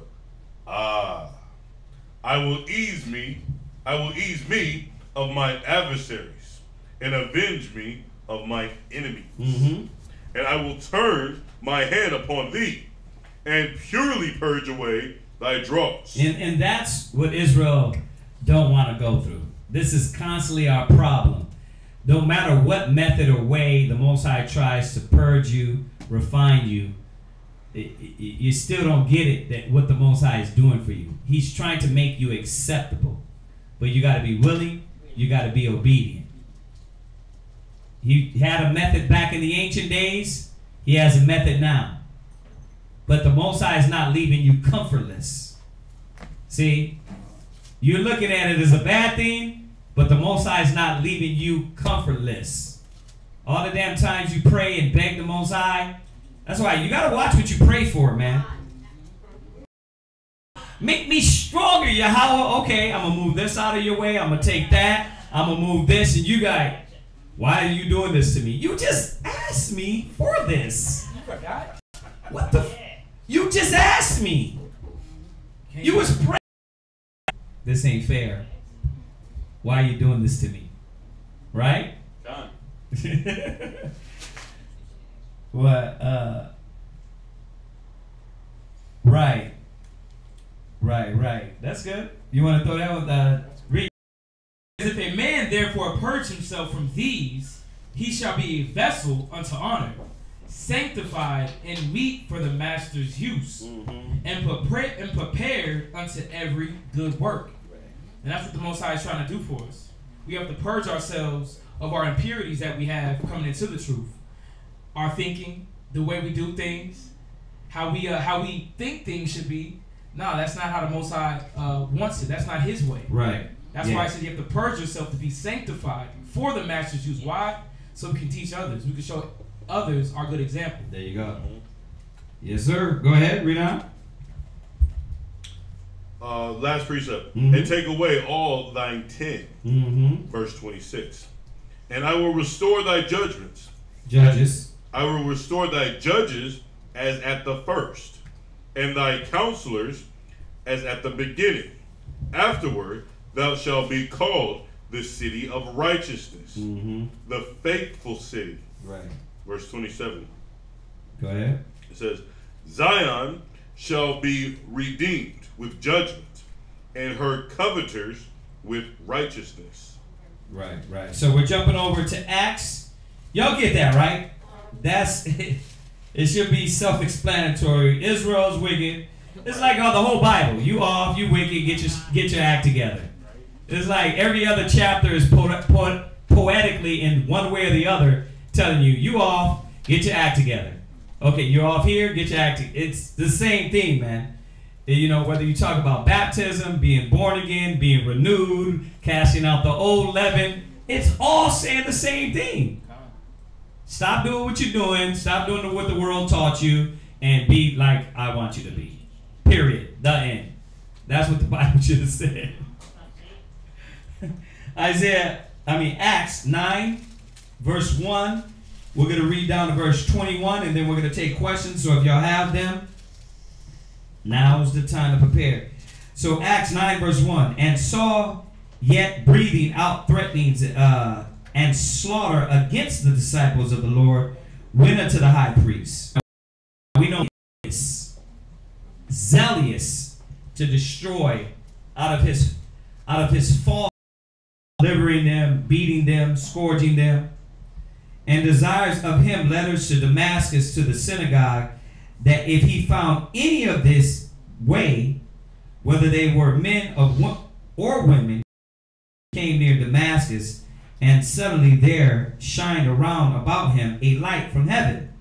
And he fell on the earth, and heard a voice saying unto him, Saul, Saul, why persecutest thou me? And he said, Who art thou, Lord? And the Lord said unto him, I am Yahushua, HaMashiach, whom thou persecutest. And I like how these precepts link up, because Isaiah left off showing us that the Most High is going to cleanse you. He's going to make you right. He's coming over here showing us, how are you going to fight against the Most High? How?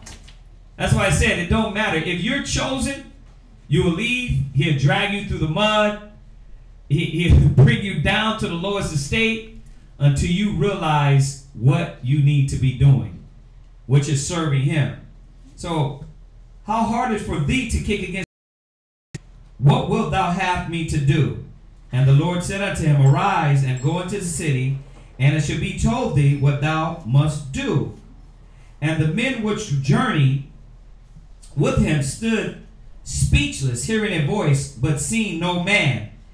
And Saul rose from the earth, And when his eyes were opened, he saw no man, but they led him by the hand and brought him unto Damascus. And he was there 3 days without sight, and neither did eat nor drink. And there was a certain disciple at Damascus named Ananias, and to him said the Lord in a vision, Ananias, and he said, behold, I am here. Most High is working at both ends. When something's dealing with you, the Most High is working with another man to deal with you. Always. Why you're going through some, Most High is like, okay, bro, you're going to put a class together like this. You don't know for what, but the class comes and it goes out and it hits the person it's supposed to hit. The Most High is always working at both ends with his disciples, his servants. He's always talking. A lot of classes we go over, we're like, this person needed, but guess what? This other brother needed. This sister needed. That brother out of town needed it. Why? Because that's the Spirit putting in you what is need to be said. Y'all see that? So it said, verse 11, and the Lord said unto him, arise and go into the street which is called Straight, and inquire in the house of Judas one called Saul of Tarshish. For behold, he prayeth, and he seeth in a vision a man named Ananias coming in and putting his hands on him that he might receive sight. So he already told him what's going to be done. The Most High already shows you what needs to be done. Why? Because you cried out for it. You prayed to the Most High for it. That's why it trips me out. You pray for it, and the Most High brings it for you. I want to be new. I'm tired with all this. I'm tired of my life. Yahweh, send somebody, send something. You know, like we be getting all these people that be coming in. Oh, man, y'all, I prayed. Like, I seen you last week, but where you at now? Why? Because Israel is hyped. They're like Busta Rhymes Split Star, yeah. They're hyped men. They honor me with their mouth, but their heart is far from him. It's a hype. That's what we understand as I got to a lot of times too personally involved with the hype session. You got to realize Israel's hype. You know them by their fruit. If they love the Most High, they do the works. You know, just like ourselves do the works. Y'all see that? All that hype session is for the birds. That the Most High knows your heart. And he said in a vision, Then Ananias answered, Lord, verse 13. Then Ananias answered, Lord, I have heard by many of this men how much evil he hath done to thy saints at Jerusalem. And here he hath authority from the chief priests to bind all that call on thy name. But the Lord said unto him, Go thy way, for he is a chosen vessel unto me to bear my name among the Gentiles and kings and the children of Israel. For I will show him how great things he must suffer for my name's sake. Must suffer. I'm going to bring him out of the madness. But he's going to have to suffer for me.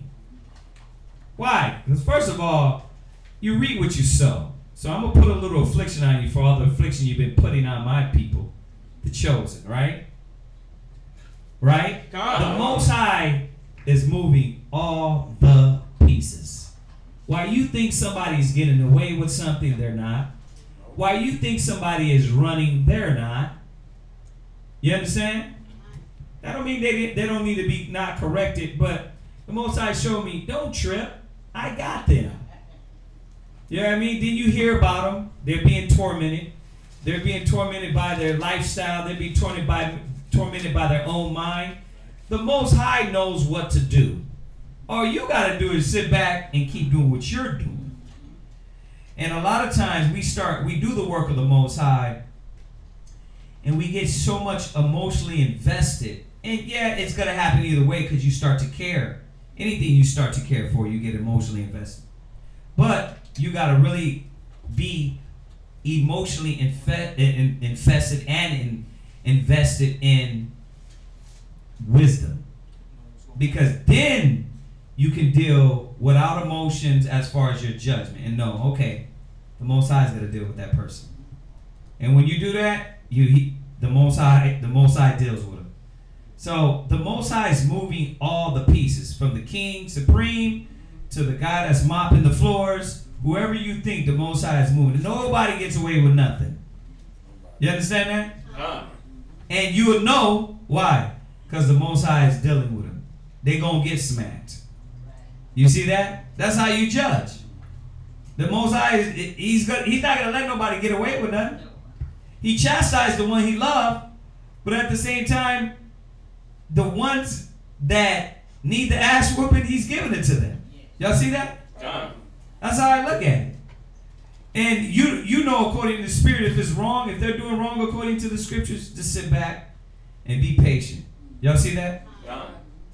If somebody doesn't see it, you know, make sure you're not a part of it, and you say something. You see what I'm saying? You say something, hey, you know, that's off.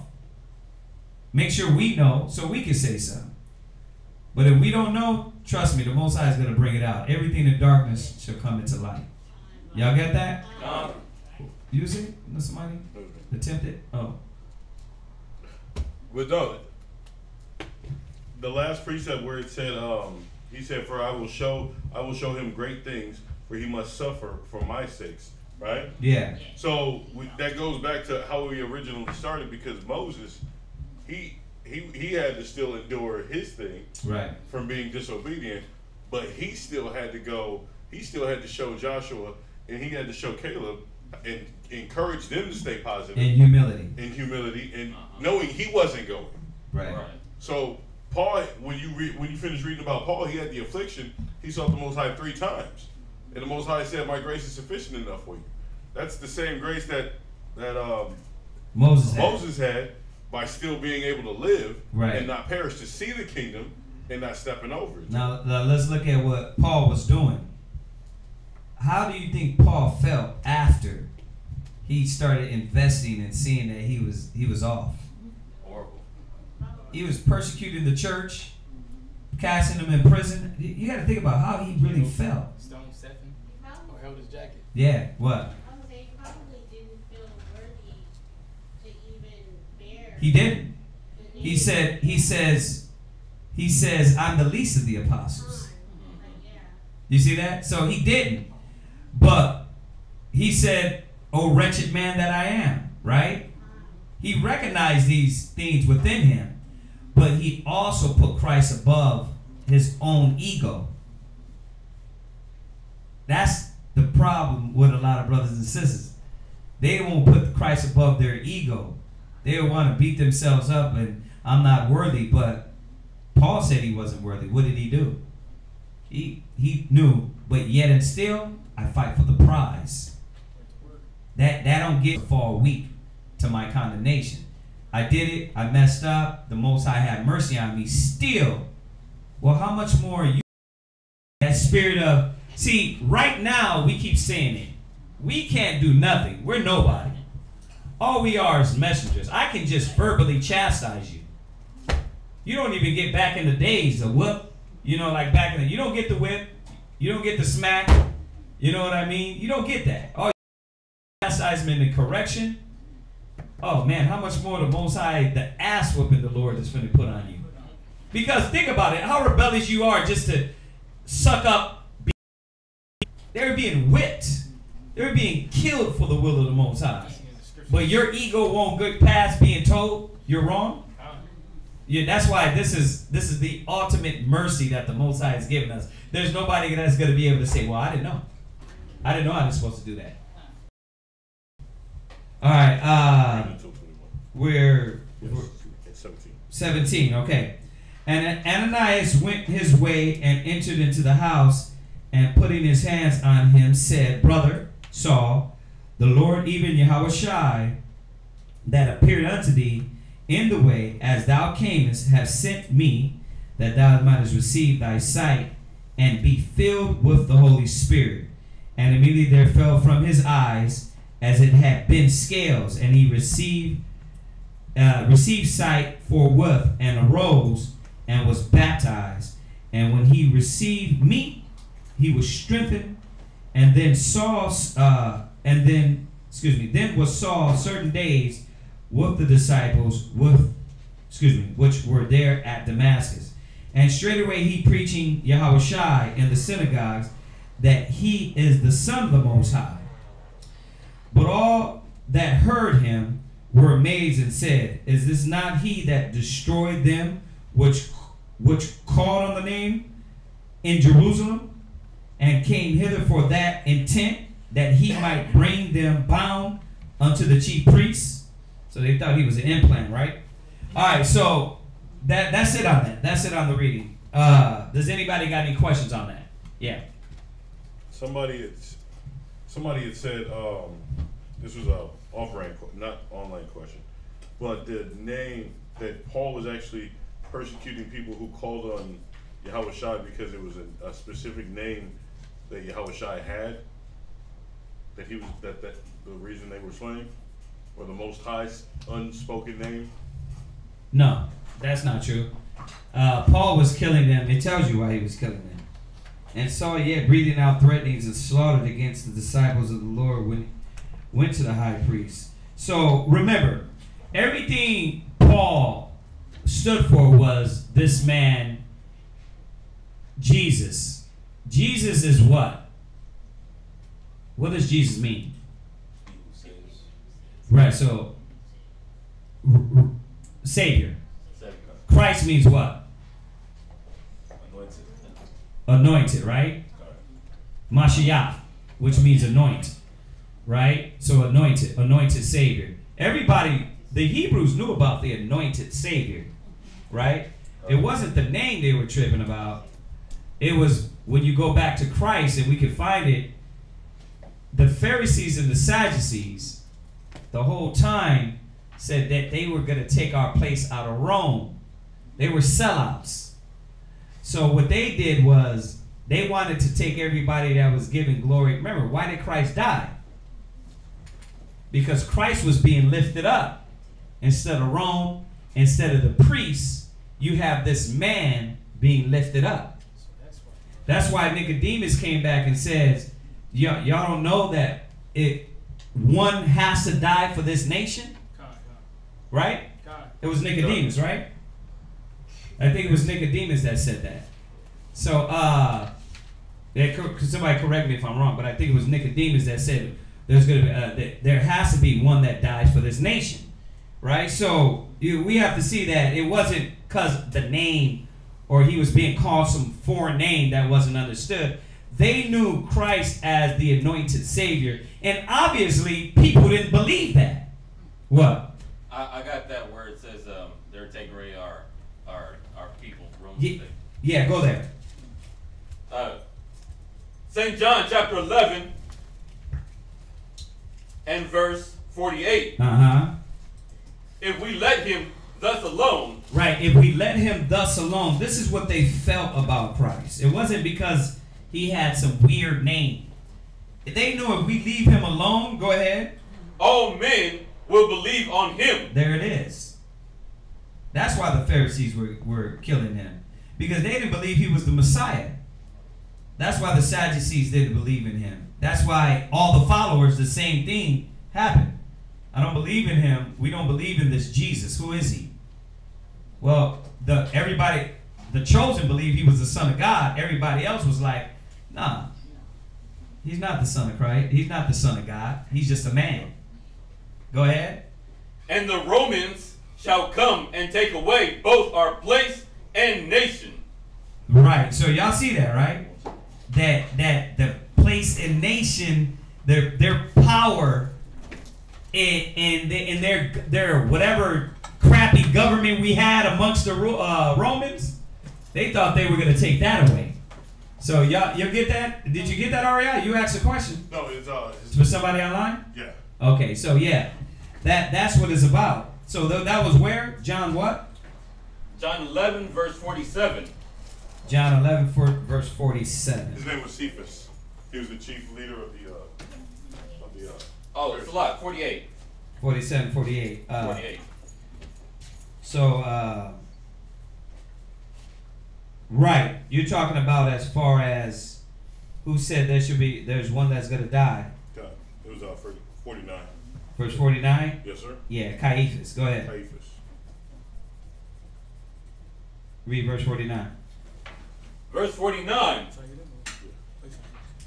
And one of them, named Caiaphas, right, being the high priest that same year, said unto them, Ye know nothing at all, nor consider that it is expedient for us that one man should die for the people, right, and that the whole nation perish not. See, so not all of them, because remember, everybody wasn't chosen, but some people knew that this was the Messiah, and they knew he had to come and die. Why?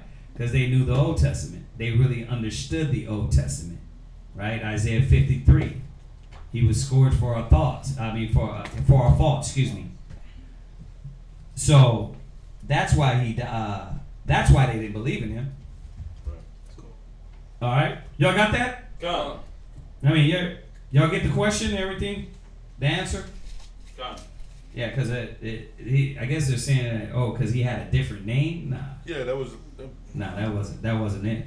It's telling you right there. All right, so any other questions? There's a question online. All right, what do we got? It says.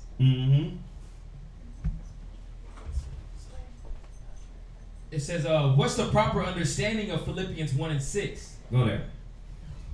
Is this speaking about a person with a very long history of good works?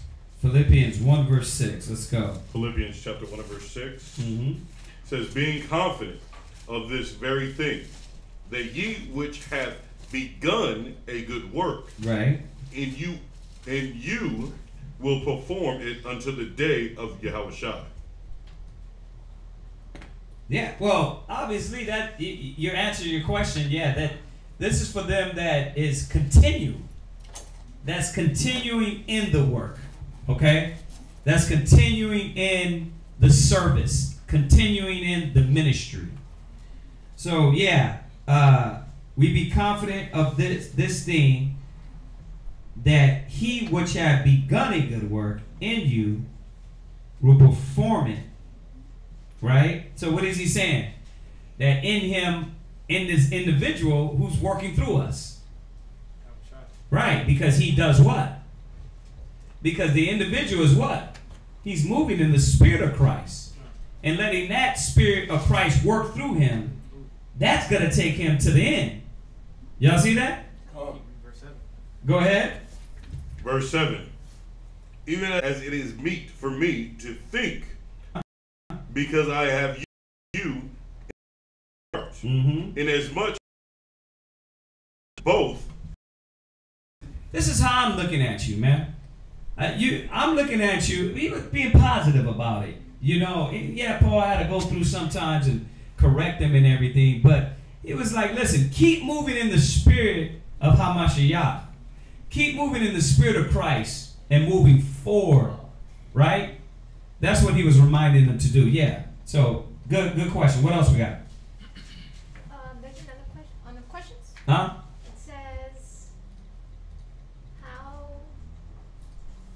how do we properly earn a Hebrew name? Once again, you know, biblically, we got Hebrew names after our character. You know, after a situation, after some we conquered, we've been through. Like Jacob got his name by, he got the name Israel by fighting with the angel. Isaac, his name was because mother laughed, right? She laughed at having a child at so old of the age, right? So Abram, his name was turned into Abraham because he was going to be the father of many nations, right? So the names were given after significant meaning. So, you know, we can help you look for a name. You know, like I said, in our schools, brothers are given names off their character and off of that new man that comes in. So, you know, remember, because you already were born with a slave name, right? Because your parents didn't know to name you something spiritual, right? So you come in, and as you're being born into the spirit, our fathers in the spirit gave us our spiritual name because they see us works, and they're able to say, you know what? This is the type of individual you are. You're going to aspire to be. Like we name Lakarab. What does that mean in Hebrew? It's a battle. His name means to battle. Now, that's in the spirit of the Most High, man. I'm talking about 10 times over, because if you knew the brother here, you would know why his name was given. He was given that name because he's a fighter. But now, with everything, it can go into the right hand or go to the left. You could be fighting for the wrong damn thing, or you could just be gung-ho for the Most High in Christ. So this is why these names are given. You know, we have to think on the spiritual level as opposed to, it sounds cold. I want to be the killer for Christ. I want to be, you know, I'm Mayaka Allah. Mayaka Allah, he who is like the Most High. You know what I mean? You know, you're naming yourself powerful names just because it sounds powerful. You know, yeah, the destroyer of all humanity. In the time when Christ comes back, I'll be by him. You know, it's like, you're going to fulfill that. You're going to be tried by that. And you look at names that's in the Bible, people had to live by their names. They have to live by that standard. You know, Arya Amawan, Lion of Faith. Well, he has to deal with a lot of faith. You know what I mean? He has to live up to that standard of a lion of faith, right? A vicious lion of faith. Zion Allah, weapon of the Most High. But not just a 3-section staff, but what type of weapon are you going to be for the Most High? In your duties, in your spirit. Like, these names had significant meanings. They weren't just like, weapon, he's going to be a big gun that blazes everybody. You know what I mean? No, you can see in his spirit that when he puts his mind into the work, he's going to be that weapon that you cannot come against. So once again, these names that were named, what is your name again? Valiant.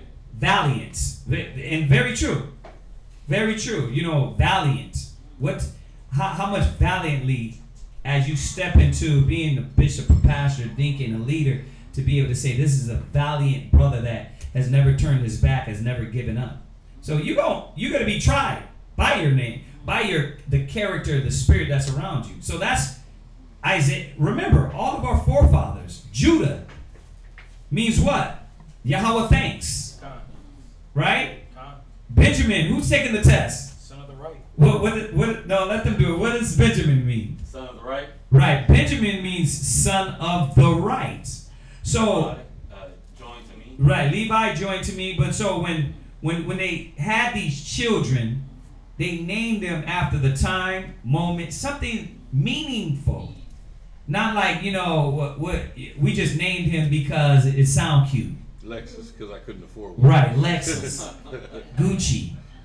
You know what I mean? Chanel. Yeah, you name your child Gucci, he should be smacked every time somebody says that name. Gucci. Like, what the hell does that mean? You know, but, you know, it's these things that we took serious. So that's how we did it. And looking back at our ancestors, you can see it wasn't just a small thing. You know, now that's not saying you can't choose your name, but for me it was honorable for a brother to give me a name because they really they're going to look at me and see. You know, we've had a brother, you know, we had brothers choose their name a lot. One brother came in, and I bring this up a lot, he chose his name was Blaze. All right, Lahab. Lahab means blaze. And all he did was blaze weed. He didn't blaze nothing. He didn't do nothing in the truth. You know what I mean? He blazed right the hell out of the truth. So you blazing, what you blazing for? The Most High? Or you blazing for you? So you got to watch what name you choose. You know, because you're gonna fulfill that. You're gonna live up to that. So that's with the name. Hopefully that answers your question. What's the next one? The next one is, how do I deal with family and friends that doesn't want to hear the truth? Listen, you know, when we talk about this question, I don't answer this question single-eyed. I try to give you a good circumference on this because there's many people that deal with family members and getting the truth. And the first thing is that when we get the truth, what happens? Our zeal is on 1,000. But our zeal is on 1,000 with not wisdom and understanding. So sometimes, and I'm not saying this is you that's asking the question, but I'm answering the question based on, it could be many situations that sometimes the people don't want to hear you out. So sometimes you get the truth, you come in, you kick in the door, get rid of the Christmas tree. What the hell is this? You're coming in with whips and Most High said the pork is evil, you wicked, and you yourself are still smoking cigarettes. So what I mean is this, dial it down a little bit till you correct yourself. Then as we get this knowledge, you can correctly give it to somebody else. Because as being a hearer of the word, you have to be a what? Doer. You have to be a what? Doer. What class? Doer. You have to be a doer of the word. And most of all, the Bible said the Jews require what? A sign. Right. So the Jews, get that for me. Done. The Jews require a sign. So what does that mean, the Jews require a sign? What am I meaning by that? What? We gotta see. We gotta actually see it. See what? Anything, because we're a faithless generation. Right, but pertaining to the point, Your what- action. they have to see what? Your actions. They have to see your actions.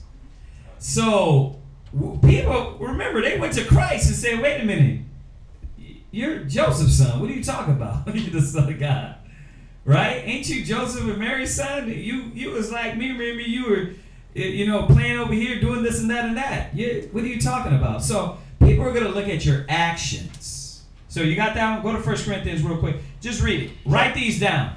1 Corinthians chapter 1 verse 22. Right. We're going to read the scripture. You write them down because we're trying to get out to the street speaking. So I'm going to answer these questions with the scriptures, but we're going to be moving a little quick. So write it down. Read it again. 1 Corinthians chapter 1 verse 22. For the Jews require a sign. Right. They're looking for a sign. So a lot of these people are not going to pick up quick. Everybody just don't come in like you. Everybody just don't come in like you. First of all, there's a lot of brothers and sisters in the truth that still ain't fully in. So let's be real with that. Come? There's a lot of brothers and sisters sitting in class know of the truth, but their zeal is maybe a -4. Right? We're trying to get their zeal up to a +1 at least. But it takes time for some people, man. All have not the same faith. Y'all see that? They got to build their faith.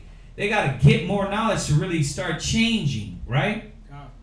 So they got to see you. First, they got to see your example. Okay? Pork out, you cut the weed out, you're not choking your wife out no more. Because a lot of times that's happening too. Like, you won't get in orders, but you can't get me in the order by choking me out. Right? But you want her to get in order. Then you're like, I don't know why she won't get in order. See as hell? You understand? It's not going to work like that. At doing it. Better at doing it. Y'all see that? So a lot of family members might not get it right away. Be patient. Give them a little by little. Right? What's the next scripture? Go to Isaiah 28. Understand. Come on, man. Y'all gotta get this. Have y'all seen The Matrix? And they put Neo out of the Matrix, and they're like, okay, he's gonna pop, and he throws up, and they say, man, you know what? We don't really do it like this. We don't really let release a mind at so young of an age, right? So old of age. So old of an age. I'm sorry, right? Because why? There's a lot of things and hang-ups, right? And you can't get it right away. You got a lot of damn hang-ups. And that's why when you come out of the matrix, you're unplugged. Hold on. Wait a minute. They lied to me. I'm a Hebrew. Eat pork. Mama, why you Christmas all my life? Thanksgiving, Easter, 4th of July, no more popping firecrackers. What the hell is going on here? You guys are crazy. You're in a cult. And you should have just started with, hey, did you know Jesus said don't eat pork? And just walked away.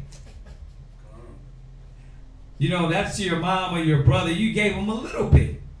Not so much. Why? Because the Bible says what? Isaiah 28:8. Read it. Isaiah chapter 28 and verse 9. Read verse, verse 9. Isaiah chapter 28 and verse 9. Who shall he teach knowledge? Go ahead. And whom shall he make understand doctrine? Listen to what the Bible says. Who is going to be, he's going to teach knowledge? And who is going to understand doctrine? This is so simple. Go ahead. Them that are weaned from the milk. They're what? Weaned from the milk. They're what? Weaned from the milk. Look up the word wean. W-E-A-N-E-D. Wean. Look up the word wean. A lot of people don't know this, man. Yeah, a lot of Israelites, that's why it says we have a zeal, but not according to knowledge. Is the zeal of Israel have eaten them up? Why? Because you just barely learned Christ was black and he's not doing Christmas. You start kicking in doors and tripping out on everybody and calling everybody wicked, and you're like, they're like, damn, if you would have just been a little slow with me, I might have got this. Right? God. See, but we be trying to force it on everybody. First of all, one plant, one water, if the Most High give it the increase. You can't force nobody. So let me jump to the end on this question. You cannot force nobody. Your job is to plant and water. But now how you plant, it's saying, read it again. It says, them that are weaned from the milk. You're what? Weaned from the milk. Yeah, you got to be weaned from the milk. What does wean mean? What you got, sis? I have accustomed to food or other than its mother's milk. Accustomed to managing without something on which they have become dependent on. Right, but weaned, what you got? We got a better one? Go ahead, Javier. Black Rock. It says accustomed or reconciled to the want of the breast or other object of desire. Okay. What else? What else you got? I got to withdraw a person. There you go. That's a little more to the point. To what? To withdraw a person. The afflictions, one dependency, etc. There you go. The dependency. You gotta take them off. Take this steak. I know you're 12 months. They'll choke. They'll die. You understand? Everybody ain't like that. And yeah, some people can chew a little more, but you got to look at the mind of they were like, the Most High, Yahweh, Hashem, Yahweh Shai said. They're like, who? Who the hell are you talking about? They don't know Hebrew. They don't speak another language. You snapped. Because you coming in there and you're like, Yahweh. You setting up prayers and walking through with incense in the house like you're the Levitical priesthood, and they're looking like, shit. Got a This raincoat nigga's on. like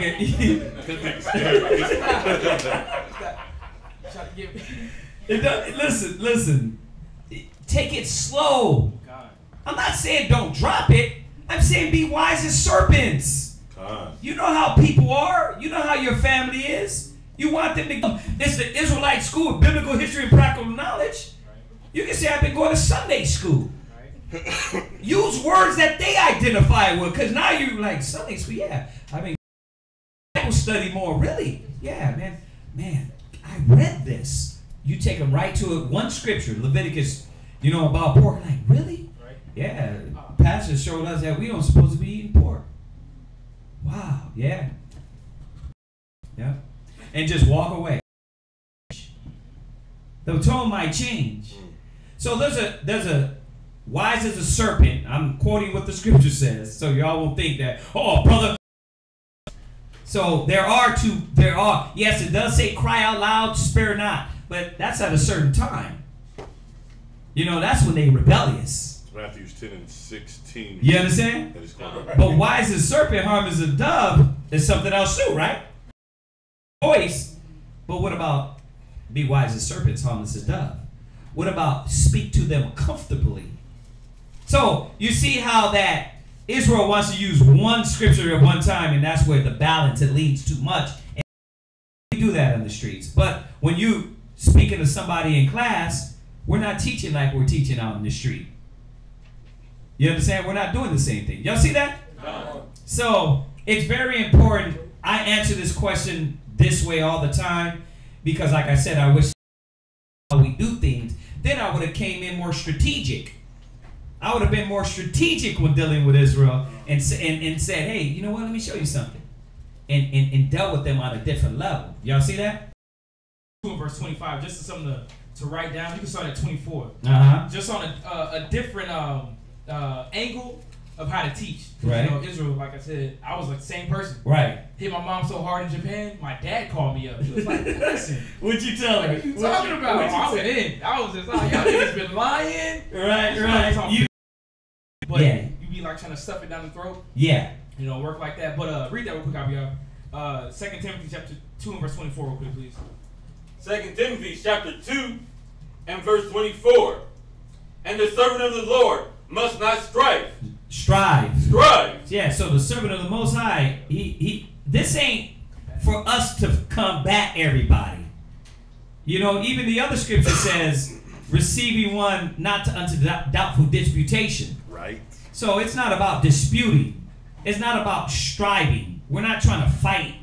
You know what I mean? We know the word is true. I'm trying to just share it with you. You understand? Go ahead. But be gentle unto all men. There you go. So there is a balance in the scripture when it come hard, when it comes soft. When it be strategic and slide in, being wise as a serpent, and when it come in with the damn sledgehammer and just crush everything. And I went over a class a while back showing how the difference in how Christ did. He didn't always run around to the Pharisees and Sadducees and say, you serpents, you vipers. Right. He actually talked to some of the Nicodemus. He pulled him to the side. We're like, listen, how could a man be born again? He didn't say, listen, you serpent, you viper. Right.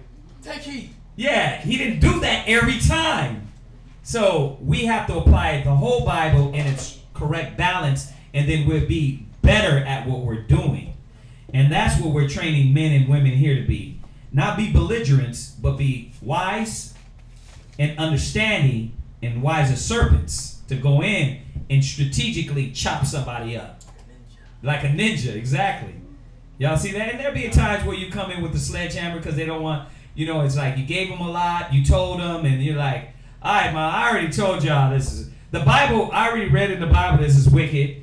You know what I mean? Stop inviting me over there. I'm not doing Christmas. You know, just to make a point. Y'all see that? So go ahead and finish that. Apt to teach. Right, ready to teach. But how? Well, jump back to Isaiah. It said apt or ready to teach. But how? Well, we got to know what we're dealing with. We got to know we're dealing with babes. You know, you can't just, you know, I did it before too. I'm not guiltless. You know, I did it, you know, back in the days when I got the word, you gonna be my rib. When we do this, it's a wrap. You mine. She like, nigga, I was just trying to hit it and quit it. I don't even like you like that. Right? And we be in that mode of like forcing. You can't do that. You got to let them know, listen, man, this is going to be a bond. You know what I mean? We got to really know what the hell we're finna get into. Right? Go ahead. Isaiah 28. Isaiah chapter 28. Where you left off at. And verse 9. Go ahead. Them that are weaned from the milk. You got to be weaned from the milk. So everybody's not going to understand this. They got to get the milk.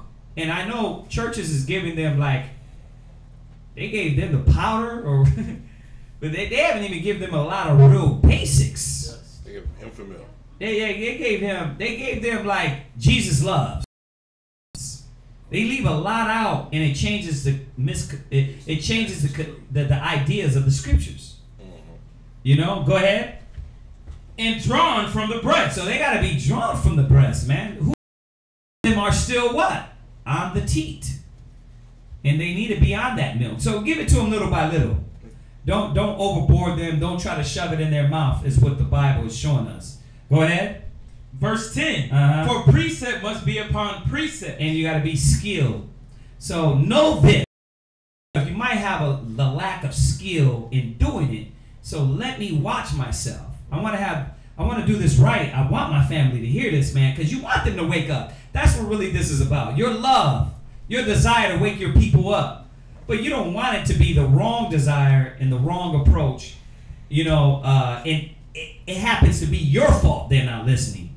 It should be, you know, you came to them, you gave them little by little, you told them, you know what I mean? And they looked at the scripture, you didn't yell, you didn't do, you're like, yeah, they read it, and they just rejected it. It should be that.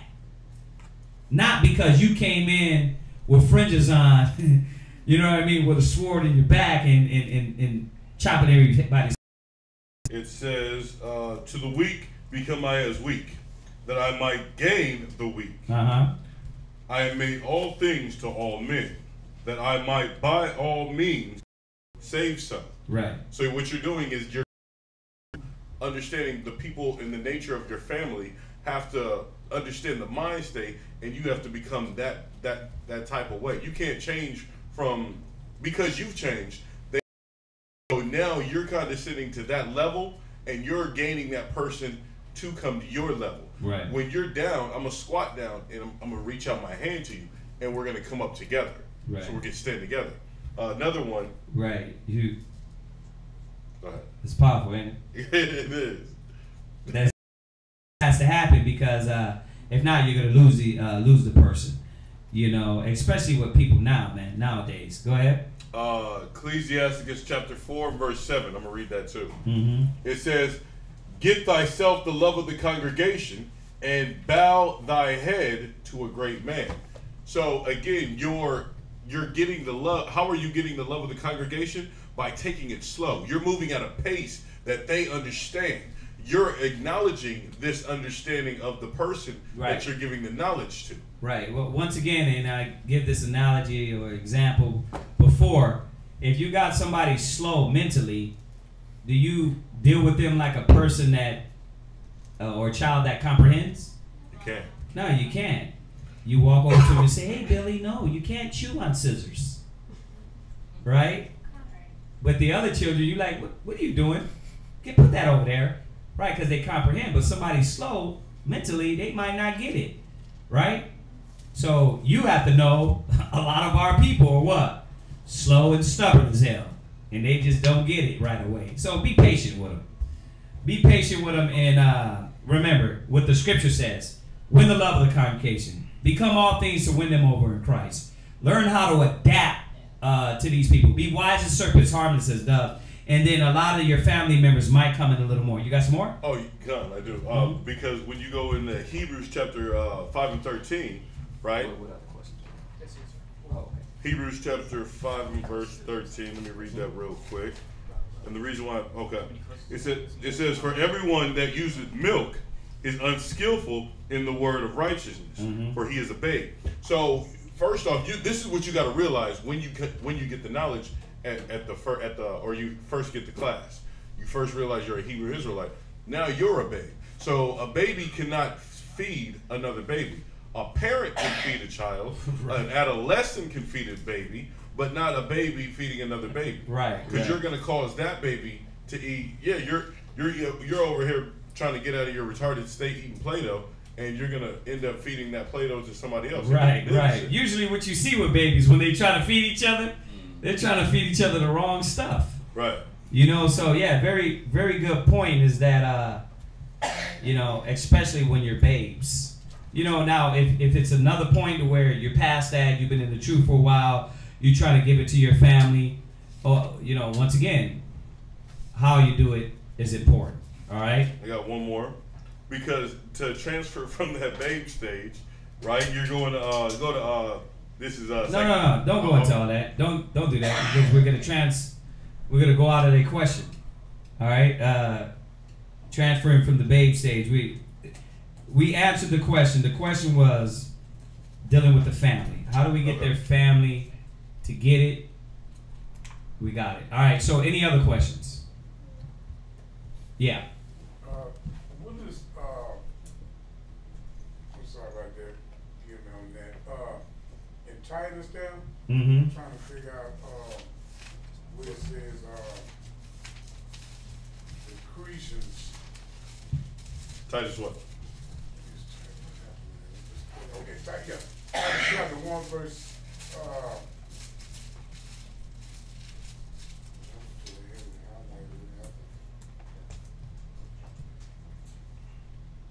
Verse 5. 5. It's talking about the Cretans being alive and they beasts and they belly. Oh, Titus. I'm in Tibbet. I'm tripping. Oh yeah, okay. Titus. Chapter 1 verse 12. Titus chapter 1. Crete. It says Crete. Oh, okay. Yeah, Cretans. I was looking for the actual real Crete. When you go through that, remember that map we were talking about in Paul, where he from Crete. They be lying. That's all he's saying. I got Crete. Yeah, Crete. Go ahead. It says Crete, an island in the Mediterranean Sea, Right. with Cythera on the northwest and Rhodes on the northeast, Mm-hmm. forming a natural bridge between Europe and Asia Minor. Right. So yeah, that was just a landmass that he went to. Titus, Paul, the apostles, they went to Crete. You know, remember all these places. Remember, we keep saying Ephesia is a landmass. Thessalonica is a landmass. Rome is, of course, right?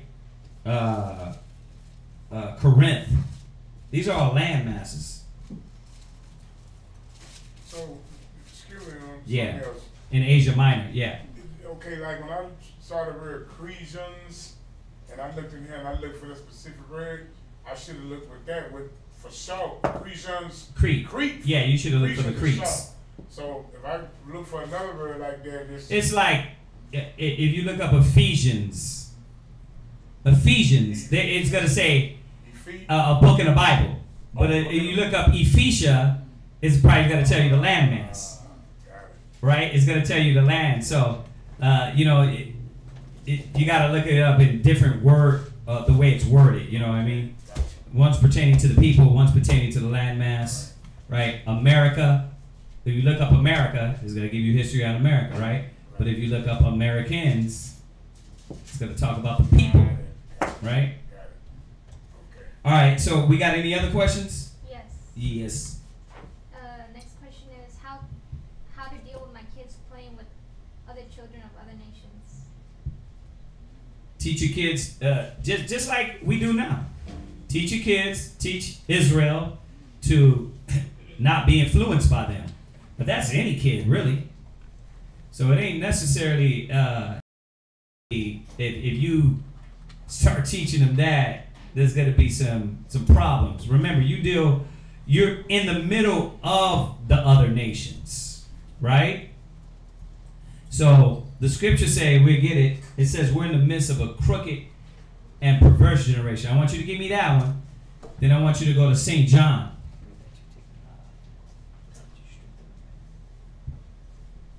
Go there real quick. Deuteronomy 32:5. Is it?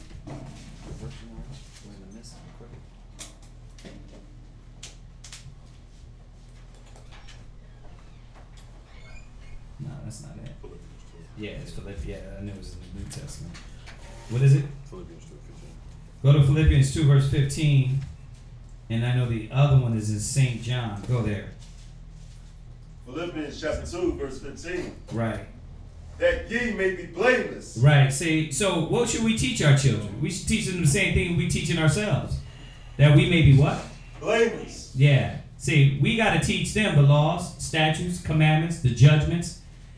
We have to teach them the psyche and how to apply the laws, statutes, commandments, and judgments among the Gentiles. The psyche is very important to get in your child's psychic mind to understand that spiritual mind, to teach them how to be and how the world is. You know, my kids went over with their grandparents and stuff like that. And my grandma is Israel, granddad is Esau. You know, so do I let them go over there? Yeah, they say grandparents, but at the same time, what do I prepare them for? People in the world don't think like us, they don't believe like us. You understand? So, like all of our, man, you're gonna have in Israel. Remember, we're scattered through all nations, right? I seen Tahawam go over it the other day. Revelations. He see another multitude of every nation, kindred, and tongue. How many of these Israelites are gonna learn they're Israelites, come in mix?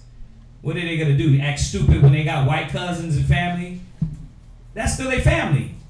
You understand? Yeah. So you gotta deal with them with the same respect that David dealt with the king of Moab. His mother and his father hid with the king of Moab, right? Yeah. One of his buddies that ended up being Solomon's buddy was I want to say Egypt, Assyria. It might be Assyria, but the one that helped build the temple. Forget the name. We'll find it. Forgot. I was just reading it the other day too, but I forgot his name. But the one that built the temple, you know, they were friends. They said he had an affinity with Solomon, you know, because he was respected through David. So they dealt on a level. It said that. Watch, get that for me real quick. It's in 2 Kings or 1 Kings because it was. Check this out. Listen, when we went and through and slaughtered all the nations, that was because the Most High commanded us. But we still dealt with the nations with wisdom and understanding. 1 Kings. Oh, it's the Pharaoh. Yeah, 1 Kings 8. Let's see here. The affinity? Yeah. 3 and 1? Right. There you go. Read that. 1 Kings chapter 3, verse 1. Uh-huh.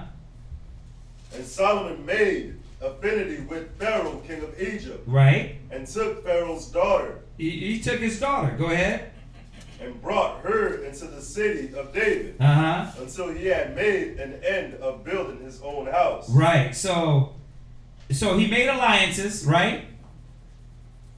God. That's what we're reading, right? God. Now this is one, but this is the one I was talking about. This is one where he had an alliance with the Pharaoh, king of Egypt. But the other one was. Go ahead, read down in there while we look for it.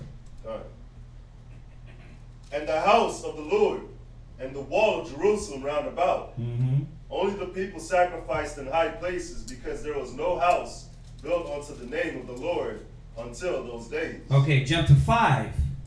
1 Kings 5 verse 1. Check this out. 1 Kings chapter 5 verse 1. And I'm just showing this to show that when we dealt with the nations, we had alliances.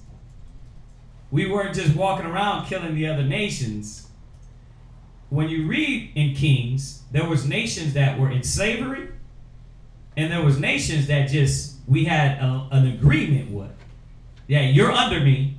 We didn't deal with you like, you know, having you wipe our damn toilets, but you're under me. You understand? You're gonna bring your resources to me and things like that. We dealt with them with wisdom and understanding. Go ahead.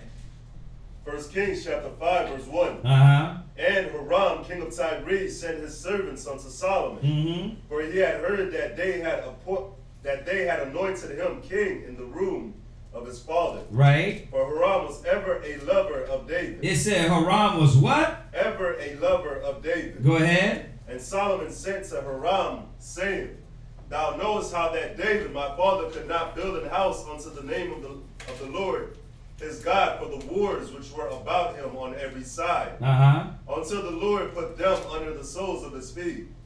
But now the Lord my God hath given me rest on every side, so that there is neither adversary nor evil occurring. And behold, I propose to build an house unto the name of the Lord my God, as the Lord spake unto David my father, saying, Thy son, whom I will set upon thy throne in thy room, he shall build an house unto my name. Now, therefore, command thou that they hew me cedar trees out of Lebanon. Right. And my servants shall be with thy servants. And unto thee will I give hire for thy servants according to all. He will give what? Hire for thy servants. Wait. Hire is different than slavery. You see that? Hire is different than slavery. So they had an agreement because Hiram had respect to David. Y'all see that? So they had to, there was a dealing on a level of wisdom. See, it wasn't every time they were like, lick up my feet, you stinking Egyptian. You know what I mean? They had agreements. They dealt with wisdom. So when we deal with these nations, you know, and that doesn't change the outcome of captivity, slavery, punishment, and judgment from Christ. We know that. But when we dealt with them, we were dealing with them and showing them that we were a wise and understanding people. So we're supposed to be the same thing. Jump back to Philippians. Philippians chapter 2, verse 15. That ye may be blameless and harmless. Right. The sons of God. Right. We supposed to be acting like the sons of God. So regardless if they out there playing with the kids, or whether it's our kids or the heathen kids, you got to teach them, listen, you don't follow these heathens. You don't follow them or none of that. You know, like I always tell my kids, remember, the parents taught these kids and they taught them how to think. So you see why the kids are angry? You see why they throw fits? You see why they do what they do at school and pick on people? Because the parent didn't spend enough time with the child to really teach them. I said that they're gonna act like their parents, and you're gonna act like what we tell you. So you have to understand where this comes from. Y'all see that? So that's what we tell the kids. So you know, they play with kids at their school and all that. We don't go through and be like, you better not have no heathenistic friends. You know what I mean? No, they're gonna deal with that. You have heathen friends. You got this person at work that you get the hook from. Why? Because you need that hookup. You got the guy at the dealership, he got the hook with that person. They got you're like, no, I don't get no hooks from heathens. Because you're a nation. No, you deal with them. Solomon didn't do that, did he? So this is the logic of the scriptures instead of an insane damn beard head that thinks he knows every damn thing. This is what the scripture said. This is how we dealt. You know, we didn't deal like that with everybody. We dealt with wisdom, understanding, justice, and righteousness. And when they needed to be checked, they were put in check. Right? Go ahead. Without rebuke. Without what? Without rebuke. Yeah, and that's what we're supposed to do. We're in the midst of a crooked and perverse generation. We got to remind our children of that. And we got to remind them, don't follow these little wicked Israelites or wicked nations that doing anything outside the commandments of the Most High. So, you know, when they went over there with their grandparents, they know, listen, you don't eat no pork. You don't eat none of that. You see what I'm saying? So, you know, they ordered, and their grandparents know, don't mess up. Don't be having none of this madness around them or you don't get to see them no more. So, but they're what? 10 and 11 now? This is the first time they've done this the whole time. Why? Because we had to keep them and mold them. We had to keep them in our sight to make sure their mind was stable enough to know that when grandparents talk about that or grandma talk about this, grandma ain't on point. She's in the world.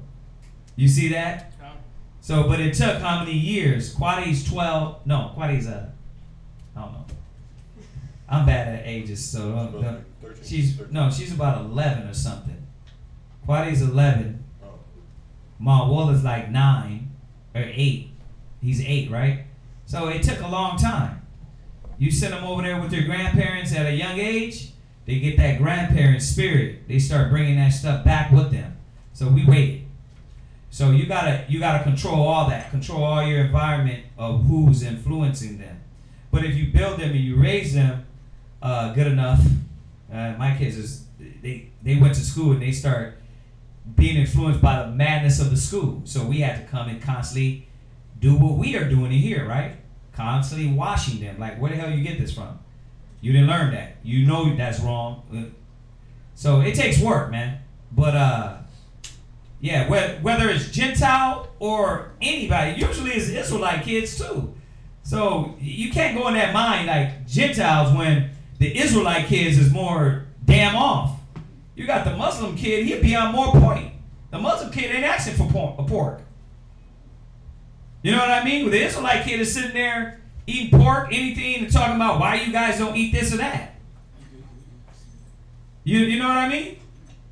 So you gotta watch when it comes to that, because they say, oh, you know, my kids told me, yeah, what's his name? He doesn't eat pork, or they don't celebrate Christmas. They don't do none of that either. And it'd be like an Indian kid, you know? And you got to go back and tell them, right, they don't do those things, but they believe in this God. You believe in the one true God. You see? What you was going to say, sis? I was going to say, it's like we have to instill in them that integrity, that standard Yeah. that they have to keep. So no matter where they are or who they're with, They know. They know and they don't change. You know, and it hurt. It gets me too, because I'm like, dude, this is the longest they've been gone their whole life. And I'm thinking like, oh man, I'm going to have to do a lot of mental cleansing when they get back to see who they talk to, what they talk about, what really got in their conscience and people put. So, but here's the thing. You can't lock them in a closet and then think that life is going to keep them safe. They're going to have to deal with the madness of the world, the madness with family and friends.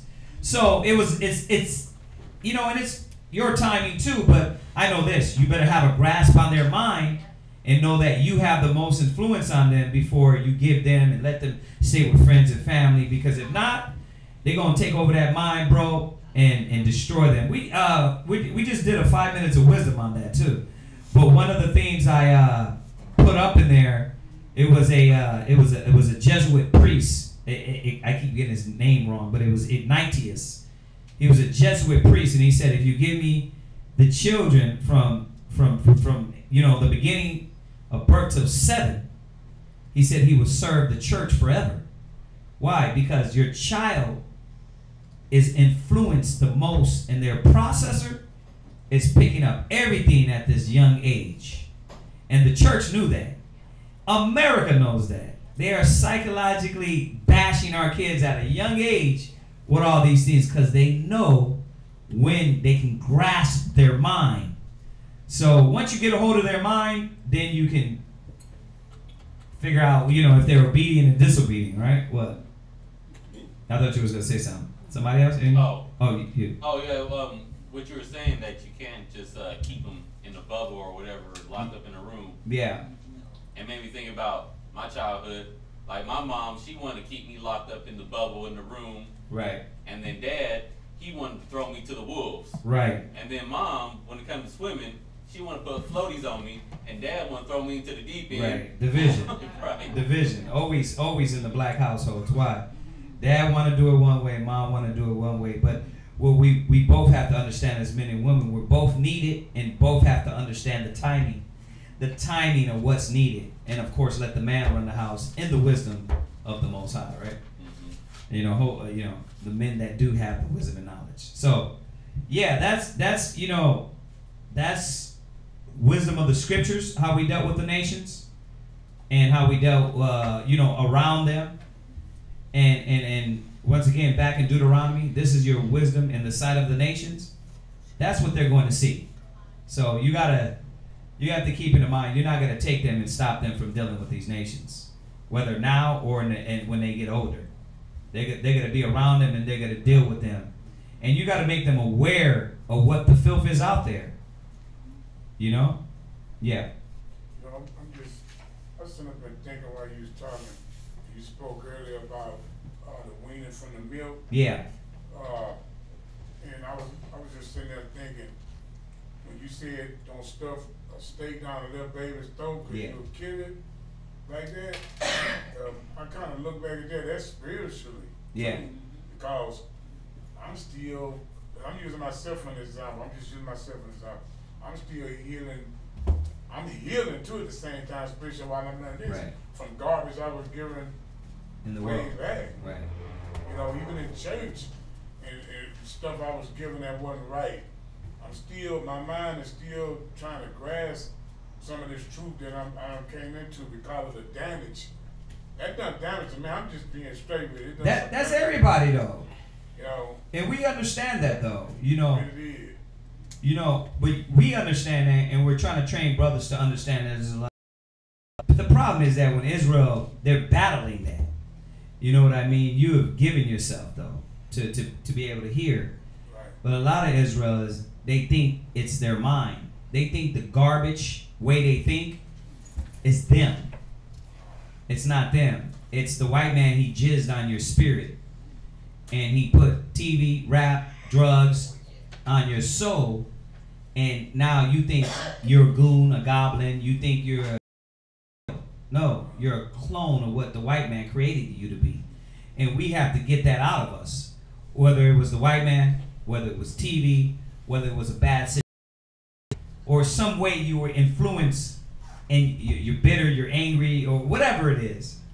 And we all have to bring it in the power, under the power of Yahushua to really understand that, wait a minute, no, that's not me. That's the wicked person. That's the old man. That is the old thought process. You know? Your ego is a trip, man. There's the ego, there's your spirit, there's the carnal man, right? All these, you know, what you want it to be. What you want to be and what you want to feel and what you know to be. Those things come into play in people's minds, and we don't understand that because we don't deal with the psyche a lot. You know what I mean? We don't understand that. What's up? Right. So, any other questions?